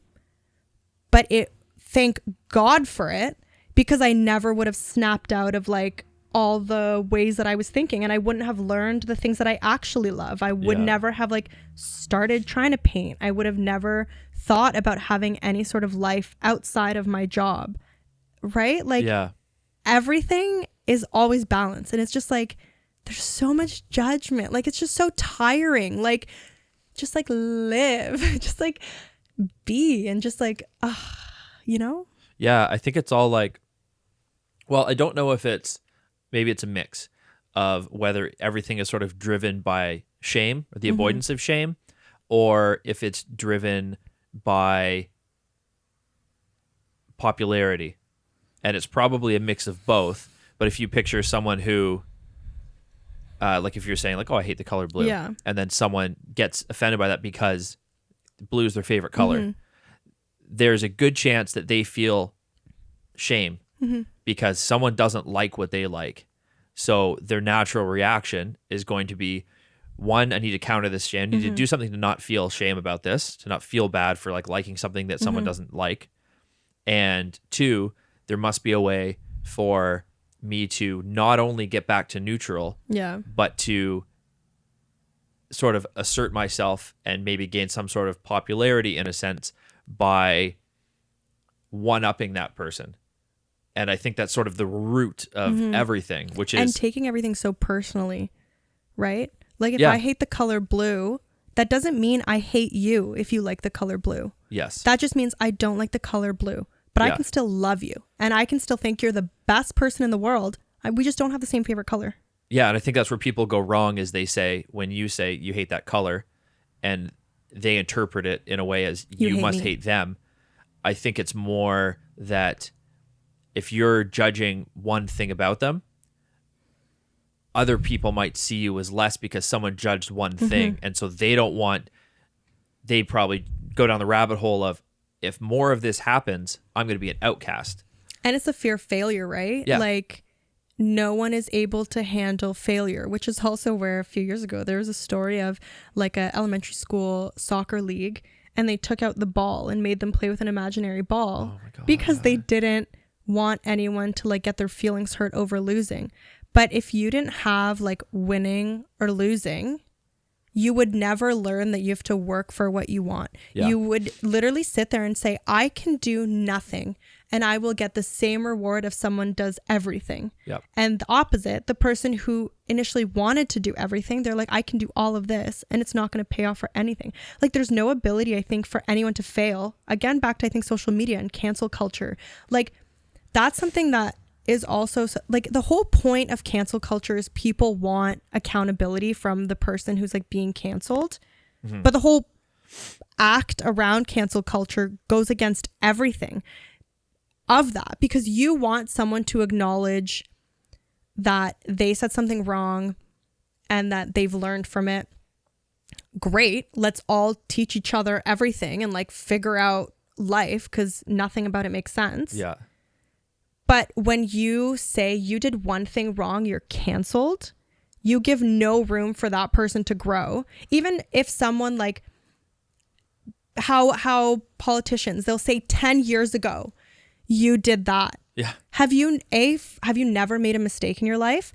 B, are you the person you were 10 years ago? If there's a politician who did something shitty 10 years ago, but is now the most genuine person, I would trust them way more than someone who has nothing on their slate, because this guy like effed up and I know that he can learn from his mistakes. Yeah. And he can change and he can adapt and he can like take constructive criticism and he can like be adaptable to situations versus there's right. Yeah. That's Man, actually I can go so that's funny because that reminds me of the one, I'm sure there's more, but the one most prominent example of when the conservative world kind of fucked up and became hypocrites, and that was when the Trudeau blackface thing came out, which I assumed you were referencing, but then I realized maybe not. Actually, but not at all. It just worked out well because it was probably like 10 or 15 years ago that he did that, and they all went crazy online and like would always reference him, like Prime Minister blackface, and saying like, oh, he did this horrible thing, you want this guy running the country? Yeah. Whereas that's the exact thing that they would be complaining about, which is judging someone off something like that and just like not letting it go. Yeah. And I just found it so hypocritical because normally it's generally been those on the left that have kind of pushed cancel culture. Yeah. Yet they're also the ones who want the most forgiveness and the most empathy and the most understanding of different groups. But you don't have that with cancel culture. With cancel culture, you're literally saying if you step out of line once, you are obsolete and worthless. So then every single person believes if I do anything that is against the norm, that is different from the average person, I am a piece of shit. Yeah. And like even going back to then circling how I was worried about like not smiling all the time, not small talking, like it's all like I was scared of the like darker side of me that just like is more moody, whatever. I was so scared of that I would just like show this one part of me and then like no one's actually finding out who I really am. No one's getting the whole part of me. I don't even fucking know who I am. I'm not doing anything that makes me happy. And like it turns everything so fake. It's like social media. Right? Like everyone's just putting out this one best part of themselves. And if you do anything that's against what the average person's doing, you don't belong here. It's literally a popularity contest en masse. Yeah. And then it's like, then you go down, you're like, at the end of the day, what is this popularity contest? It's wanting validation that you are normal, that you are accepted. And it's like, how sad that we make people feel like, because at the end of the day, there's no epitome of normal. There's no like pinnacle of it. If you can feel something or you can like something or you can do something, you are normal just by the fact that it is biologically or physically possible to do it. Yeah. Like it's not normal for the earth to split apart, so it doesn't. But it is like, you know, like something couldn't be by nature possible if it wasn't normal. Yeah. You know? Yeah. So all I have to say is we're all normal, wonderful people. We're all just like different ranges of normal. Like that's again, I think extremist too. Like yes and no, like this is right. That's not. You're labeled as being anxious or not having anxiety. You're labeled as having depression or not having depression. It's like we all float between all these things on a daily. Some days you can be very anxious over a situation. Some days you may be feeling fine. You may go through longer bouts of anxiety. You may be someone who gets very severe anxiety and needs medication. You may be someone with mild anxiety and can do like meditation. And it's like, whatever, any of those things, imagine if we told it's like the classic picture of like how you can't teach everyone the same way. Imagine if you said, anyone who can't breathe underwater isn't normal. And all the fishies are like, yeah, we're the coolest. And everyone else is like, I can't do that, so I'm not normal, and I'm like I'm worthless to everything just is as it is. Everything's normal, everything's fine, everything's good. And I feel like everyone's so grumpy and moody, thinking like trying to find their place or trying to feel like they belong, but then they don't belong because they're never being themselves. Yeah. So even if they're in a situation that's normal, that they think is where they belong, they still don't feel like they belong because it's not them. Yeah. So you literally never find a place where you feel okay with yourself until you start to think of what you like and not what's going to get you validation from others or what other people are thinking. And if people don't like you, great. Not every single person in the world is going to like you. Yeah. Can you imagine being friends with 7 billion people and getting along with every single one of them? Like that scares the crap out of me because I sure as hell can't do that. Yeah, you'd be a nervous wreck. Yeah. You're constantly thinking of it's the same way as people like, oh, like everyone, whatever, can you imagine like a super extremist right-wing person having to get along with a super extreme left-wing person? Like it's just not going to happen. Everyone's not going to get along. Yeah. And also, you know what I find funny, back to the politics thing? What? Is, you know what people, like, if conservatives start saying something that's more liberal or liberals start saying something conservative, people start going batshit crazy and they're like, you're going against, wouldn't you want like a party somewhere in the middle so that like everyone's happy?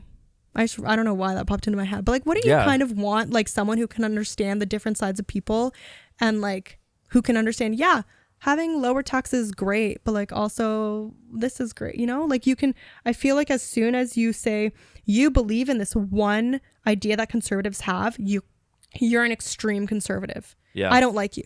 But it's like, but I also like some ideas that liberals have. Yeah. Sorry, go on. No, that's it. That's what happened to a lot of I follow a lot of like comedians and like other like generally like political pundits, and a lot of them have sort of been like almost like disowned by liberal or conservative fans of theirs because of taking like one random stance. Like, do you know who Bill Maher is? No. He's like he would consider himself a liberal. I would say he's like center left. He was like a stand-up comedian and then had a TV show called Politically Incorrect for a bunch of years. And then the show got canceled and because of something he said. And then he has like another show that's currently on now on HBO. And he got a lot of shit from even like his own fans when I forget what the specific issue was that came up. But also like sort of on like the trans men in sports, he had like thoughts on that and people just like ripped on him for it. And everybody was like, oh, you know, the right can have him. Like, we don't want him anymore. He was never truly like a liberal. And he's just this guy who's like never had different opinions than what he's been saying for the last 10 years. He's been like ridiculously consistent. And this just kind of like happens to him where it's just like, no, you need to either agree with all or like nothing, or you can't be like part of the group essentially. And it's happened to so many different people. It's literally Mean Girls on steroids. Yeah. Is what the world is. And the funny thing with him is that the recent example was people on the left having an issue with him. And the previous example was almost all people, but a lot of people on the right, because little history lesson for anybody. This must have been maybe 10 years ago, maybe even longer. I don't know why I was watching these shows when I was a kid, but I was. He, on his show Politically Incorrect, he had like kind of a round table of just guests on to talk. He usually has like politicians and that kind of stuff. And he was talking about 9/11 at the time. And I forget where the conversation came from, but what he was essentially, it was on, should the U.S. be in Iraq? Should they have started this war? Right? And he was saying what we're doing now, this might have even been Obama time when we started using drones and like we're killing civilians by not being specific enough in targets and things, right? So civilians were dying because of drones and there were no people there. So there was no threat to us. We were just kind of like bombing places and people were dying. And he was saying you can essentially say what you want about the radical people who like bombed the World Trade Center with their motivations and anything. You can be as critical as you want, but you can't call them cowards the way you can call the Americans cowards for bombing from a distance and killing innocent people without putting our lives on the line, essentially. So he was like, call them what you want, but you can't call the people who were like in the planes cowards. And that's what got him canceled, because they thought he was sympathizing with ISIS. And what he was essentially saying was like, no, they were willing to die for the thing they believed in, as silly as it was. We're just willing to kill people. Yes, yeah, and we're like, we don't mind if these people die, but like we don't want to like put ourselves in harm's way. So he was just like, is that not like kind of the definition of what cowardice would be? And it was a casual conversation that everybody had, and then it just blew up. Yeah. And next thing you know, his show's gone, and he had to come back like years later with this new thing. But it was more people who were like pro-America that were like, how dare you say that about the enemy? It's also interesting to think of how many wars and how many things do you think there would actually be if the people in power had to be out there and fight them? Like if, I don't know, like fucking Julius Caesar was out there on a horse, right? And like they would go in with their troops and they would like do that and they take it on. Whereas now it's from afar, like I'm willing to have all you guys die for my decision, but not me. Yeah. I'm not going to die. But then you look at like Zelensky in Ukraine. I love him. This is why all politicians should not be career politicians. Because I feel like those are the people who care about the people. If you go into politics and you didn't do your whole life, it's kind of like, have you seen the Arnold documentary? Not the most recent one. Oh, it's phenomenal. But even him, when he was talking about his time going to run for governor, a lot of the fellow politicians who spoke on the documentary, they're like, his biggest strength was that he knew nothing about it before. He had no biases. He didn't know how it was ever done, so he did it how it should be. right? Because you come in completely blank slate and you're like, okay, I have this problem. What's important? The safety of my people, or like whatever. So you just like do that. You don't think of like, oh, well, if I do this, then like oil prices, the oil company may not make as much money, and then they're not gonna like lobby, and I don't know. Like you just go in. I just don't like politics. Yeah, that's fair. Well, I love it. I just hate how people act in it. I just think it's so corrupt. Like the whole point of it is to like run the world in a smooth way, but it just turns out to become a way for like small amounts of people to get very rich and powerful. Yeah, and if you can be someone's ticket to get there, you get to go along for the ride in your world of stressful politics. You know, your kind of like desk job that you have as a politician in some way. If the right people lobby you and you make the right friends, it's kind of like when you're done with this like kind of stuffy, boring job, you get to be on some board where you get a lot of money for doing nothing. And it's like there's this temptation to like escape from it. And that's like the worst thing. Plus you get really good at buying and selling stocks, which is crazy how much money they make off doing that. It's so wild. I wish. Hit me up with those stock tips. So I don't know how much time we have. Probably not a lot left. But, and obviously I don't want to start this topic and then run out of time, but I'll try and answer very quick. Give my thoughts. Best of luck to you. Uh-oh. So I'll start with, are people in Lithuania generally in support of the West supporting Ukraine, or are they more neutral? No, they are 1,010% in support of Ukraine. Okay. Because the issue is that like it's only been like 30 years since Lithuania's independence of having from who? From it was like Russia, like USSR at the time. Yeah. Like it's been 91 was when we actually got, we have 2 Independence Days, because we had a first independence and then we got taken right back on over, and then we got our second independence in 91. So it's been 30 years of us being free in Russia, and like it was like shit. Like everyone was treated so horribly. You weren't allowed, they tried to like ban even speaking Lithuanian. They tried to like, actually I'm not even gonna go into like family history. I was gonna tell you the fun story of like my grandparents. My great grandpa was taken, so my great grandma, my great grandpa, my great grandma was like an opera singer for a bit, so they had a lot of like friends in the art world, and those were some of the first people being taken to Siberia, right? And then so thank God, her neighbor was just this woman and her son had some sort of difficulties. I'm not sure if they were like mental or physical, but she needed resources. She couldn't leave him at home. She needed a job with the Soviets. And so she like played the game just to be able to support her family.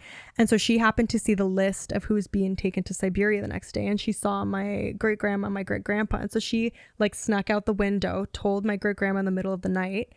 And my great grandpa did end up getting taken, but then my great grandma with my grandpa and his brother ended up like running away and hiding, and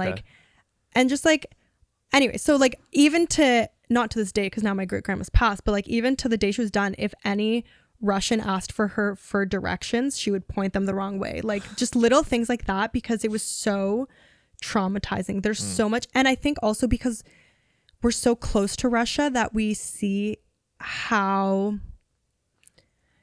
like in Russia, they fully believe that, and not at their fault, because of all the like disinformation in Russia about Russia, and like Putin makes everyone think that the whole world is against Russia. Yeah.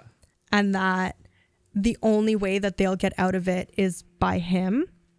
So the people there actually like believe it. They don't know any other way of thinking unless you move out of Russia. So you can't like blame them. It's like this horrible person.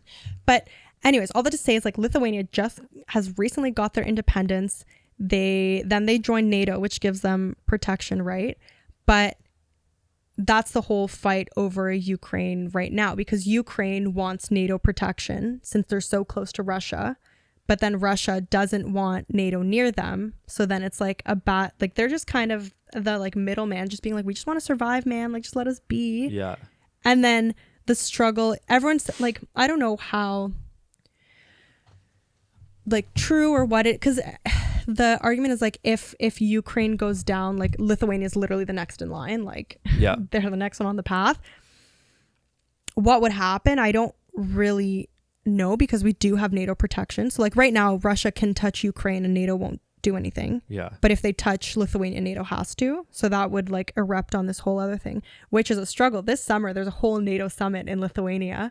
And so that's why Russia's like keeps threatening, like if there's any threat, like we got our bombs and stuff ready. So like, yeah, that's the issue of it being so close, is that you have all of this trauma that like everyone's still alive remembers, living in the Soviet times when they were like beat by the soldiers, like everything that they lost, everything that they weren't allowed to do, complete loss of like identity. So Russia could be fighting anyone and Lithuania will be on board of the other person. Yeah. But also because of how amazing, like Ukraine was one of the biggest supporters of Lithuania during our fight to independence. Oh, okay. So it's like these guys were with us, like we're with you guys. Like it's actually kind of sad, but also adorable. There's photos of when the protests were going on in 91 or like 89 to 91. And there's Ukrainians being like, we're with you, like standing among the crowds. And now there's photos of the opposite of Lithuanians in Ukraine being like, we're with you. Yeah. So it's this like, it's just like sibling love, right? Like it's kind of the Baltic countries and Ukraine are even like Belarus, which sucks because they are technically like also a Balt within reason, but they also have I think it's Lukashenko or whatever. They're also now in Russia's pocket. But like it sucks because it's like these little countries that are just like bonded and united, and they're just like literally all we want is to just be ourselves. Right. We're not like Ukraine's not trying to fight Russia. They just want Russia not to fight them. Do you think this is like so it's like the most hotly debated thing, so it's so hard to like ask a small question on it, but do you think it's essentially Russia's going after them to tell the rest of the world to fuck off? Like to tell NATO to fuck off, who keeps getting closer and closer to them, and like the West, who like as soon as they like said they would support Ukraine and whatever they were doing, do you think it's that Russia was then just like okay, well, we're gonna do this then? I think Ukraine is the unfortunate middleman of two very big like organizations or whatever you call them, like having a dick battle. Yeah. Like or because Ukraine's closer to Russia, it's in their interest to have NATO protection, to say, because they can't, I mean, they're doing a hell of a job taking on Russia. I was going to say they can't take on Russia alone, but they're doing one hell of a job of like actually doing it for the most part. So like it would only benefit them to have extra protection when they're so close, because also part of Ukraine does have a lot of Russians in it. And that's also Russia's like way of getting in, saying, oh, you guys are basically Russia anyways. Like we're taking this section. It's all Russians. Yeah. But it's like people that they've like smuggled in to bring up the Russian population in those areas, to then give them the ammo to be like, this is like our land. And it's like, so it's just like when, actually, I forget I said it, but they're like, when is the last time you saw the US go to war for some country and that country didn't end up being completely obliterated? Yeah. Which really sucks. And I hope that doesn't happen as a byproduct of this. And I don't know, who knows, maybe with like, because we do have more social media now, and as like it's like going back to biases that people have in the world, people are a lot more willing to feel compassion for Ukrainians than for some of the other places that America has gone to fight or inserted themselves over. Yeah. Just based off of like populations and like racial biases and things. Yep. So it's easier to support Ukraine. So that could be a benefit to Ukraine that you could see, right? But like, I don't know. The struggle is, it's like Ukraine needs NATO's protection, but Russia doesn't want NATO creeping in closer. And obviously it's to NATO's benefit to be closer to Russia too, right? Yeah. Yeah, to just like isolate them. Like, this is the only country we have to worry about. Yeah. So like Ukraine is just this unfortunate middleman of like trying to be like, hey, we just want to have our own peace, but our future is dependent on two bigger entities that we don't have control over. Yeah. And it's, maybe it's the case is sort of like us and them, us, I say us as in like, Canada's mainly US, but also kind of Canada. Yeah. Is kind of us versus them in the sense of like, it's still a game of like you're playing Risk. Yeah. And you want to spread democracy there, or you want to spread like other values there. And I think one fear is that if Russia finally goes, you know what, Ukraine, like, not worth it. I don't think it's going to happen, but maybe it would. Then it'll be like they'll pick another country next. Yeah. And then the US is going to be like, well, we got to send them stuff too, at the expense of our own country's infrastructure. You know what I mean? And then at the same time, I wonder, why has Russia not said, the fact that you're supplying them with weapons of war, why are we not just considering that you are also in a war with us? You know what I mean? I can't believe that hasn't escalated yet. Yeah. I thought as soon as like Biden committed to sending stuff to Ukraine, Putin would have been like, well, that's an act of war. Yeah. Like, because they don't have to follow NATO rules. So they can just, if they think it's war, they could. Yeah. It's so weird that it's like, we're just funneling stuff to them and they're just like, oh, that sucks. They've got more weapons than we thought they would, but we'll keep fighting. It's very weird. Also, I think, I don't know, maybe like the states are big enough and like NATO power is big enough that could actually be a threat to Russia. It's always easy to pick on the little guys, right? It's easy for Russia to go to Ukraine and be like, we're going to just try and destroy you. And like, if NATO doesn't step in, it's kind of an easy win for them. Yeah. If I'm not hoping for that, like, I'm still hoping that Ukraine like wins against them. But like in Putin's mind of thinking, it's an easier win to take on a little country than to start battling. He doesn't want to battle NATO. He just wants short little. And that's why people say if Ukraine's gone, Lithuania's next. Yeah. Because you always go, like, even in Risk, you take the little places around you and you surround, right? So like he takes Ukraine, then he goes to Lithuania, then like Latvia, then Estonia, and like slowly starts imploding. So I wouldn't say Lithuania's like, they're not in support of, they're not in support, but like, it's not their support for Western Canada supporting Ukraine. Lithuania just supports Ukraine. Yeah. They're just like, we want, like, I don't care how it happens, but like Ukraine, we're fucking winning. Yeah. It's funny because, well, it's not funny. It's difficult because like if you picture like back when Bernie Sanders was running for president, and I loved him, even though I disagree with a lot of stuff he says, I still like, as a human, I can respect his views and where they come from and that they're consistent generally. So I loved him for that. But he was one of the people who ran on we will have no foreign involvement in anything because we'll like focus on just like the US and taking care of ourselves. Mm-hmm. And it's always caused us more problems than it's solved.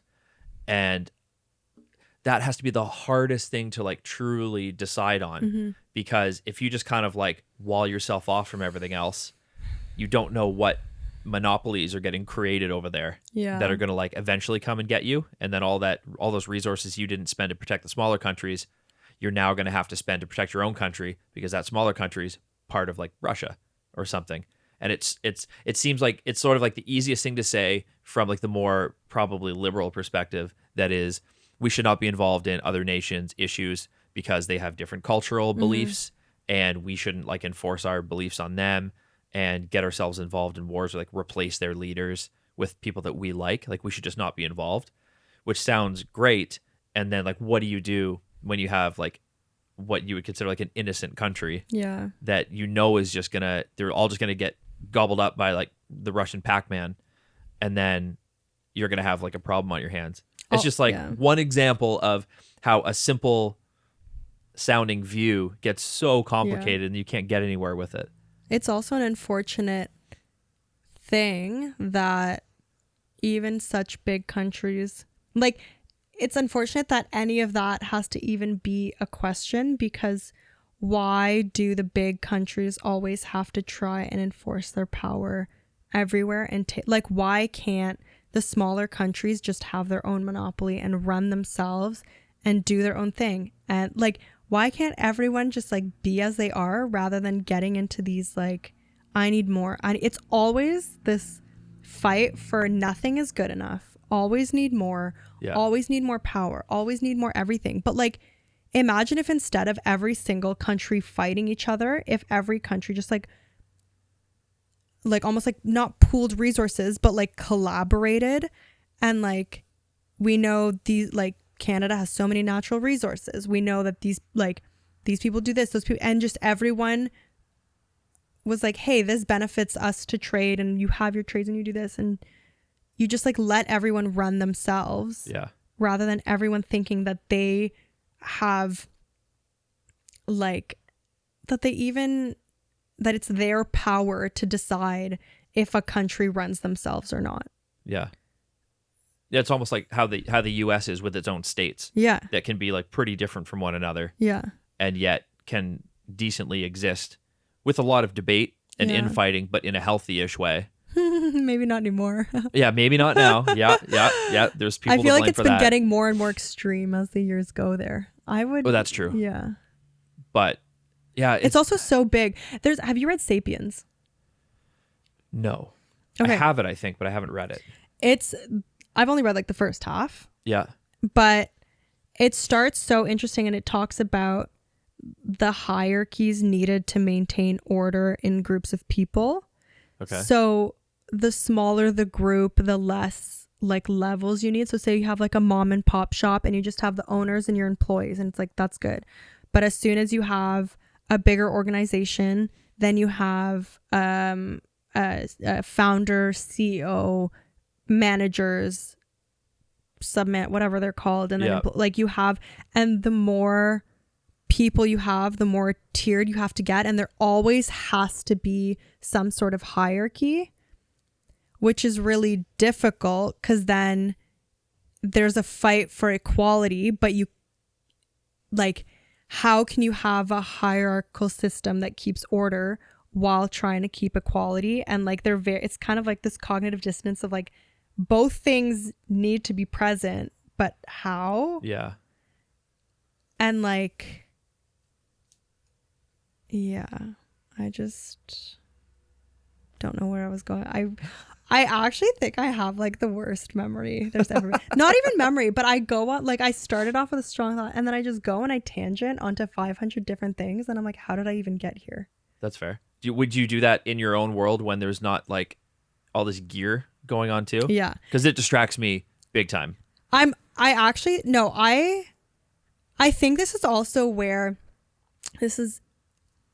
my interest in both, like I have a strong aptitude for like maths and like logical things. Mm-hmm. And I think that's also why I really like piano and painting and like reading, because I like patterns and I'm like very like logical, neurotic brained. Yeah.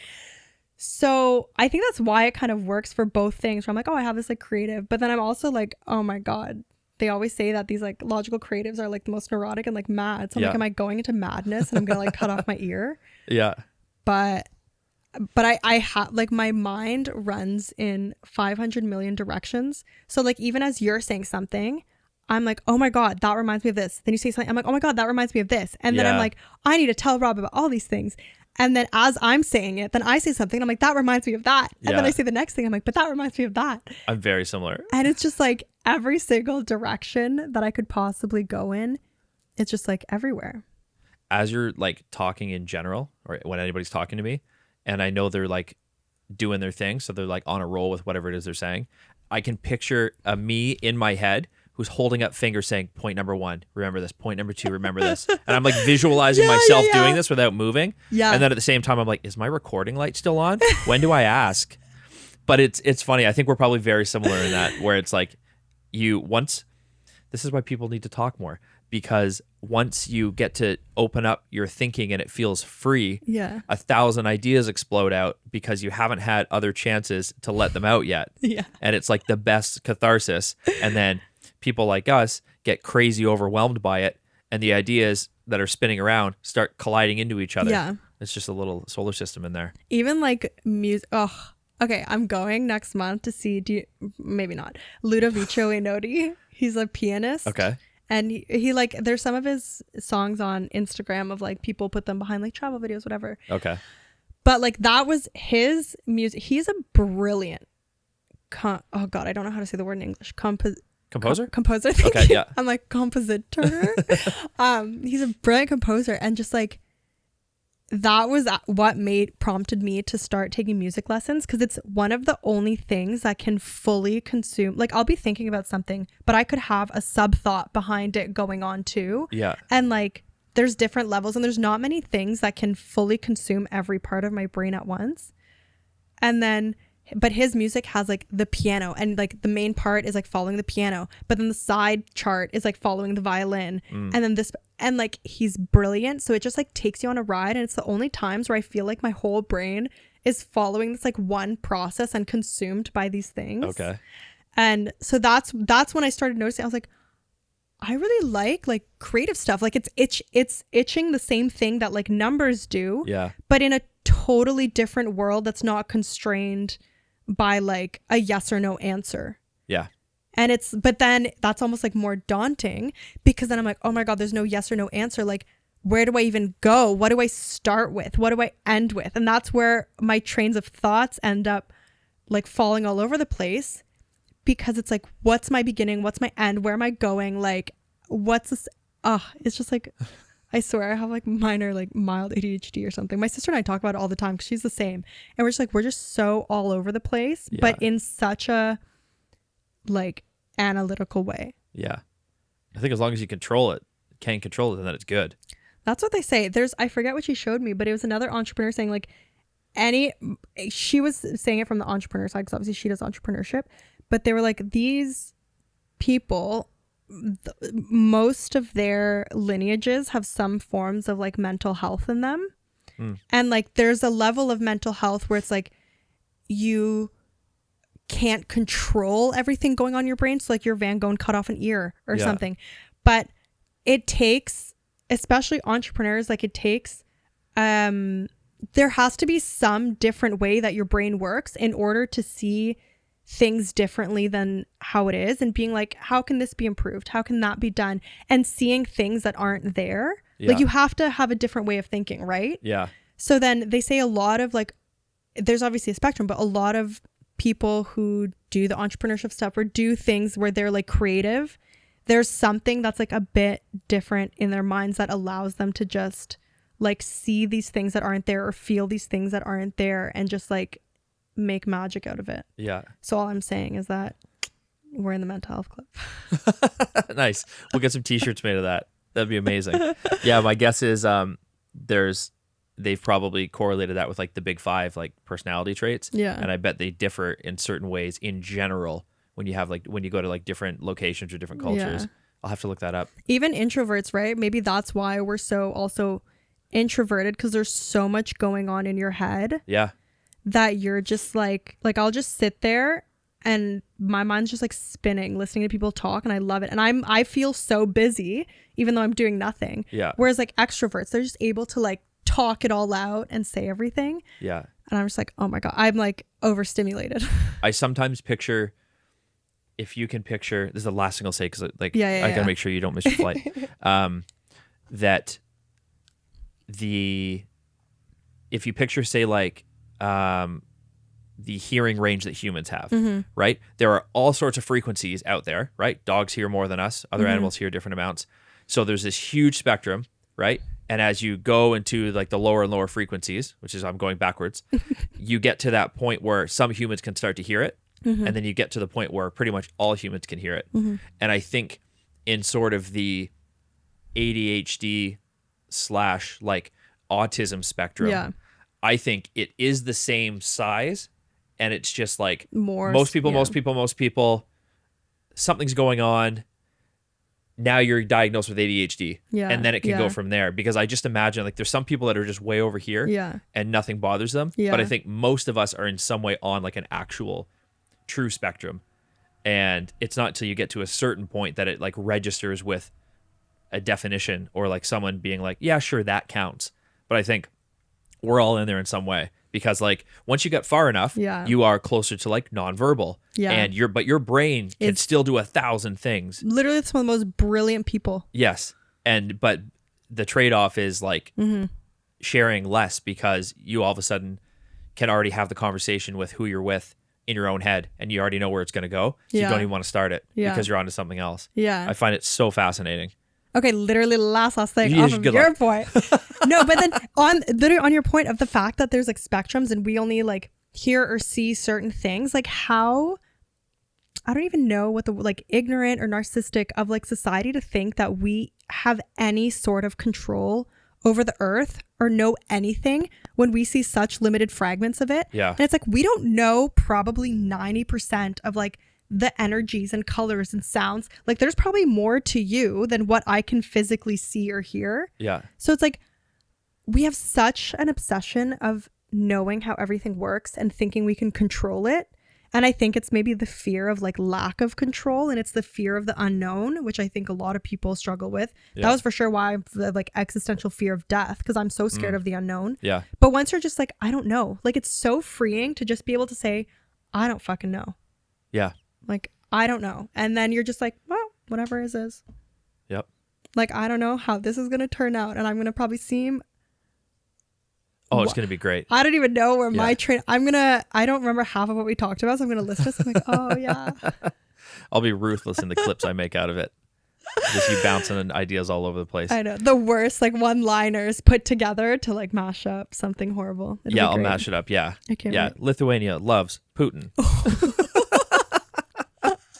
Okay, well, Gabby, thank you so much for hanging out. Thanks for the unhinged shots. These are the best. And next time you're around, we'll do a part 2. Okay. And I think when I put this out there, I'll just ask people, what do you want more information on? Like, what do you want clarification on? Where did we get you excited? And then we totally went into a new conversation and you wish we kept it going. And then I'll have a list of things that we can like touch on next time. And then we'll go off the rails again. And also, like, where did you not agree or have like a strong opinion? Sure. So that you don't judge, because we may not know what you know. So like, give us your input. Don't just judge us for it. Yeah. Right. Yeah. Comments will be open. Yeah. To an extent. If there's something pisses you off, tell us why, so that we can learn.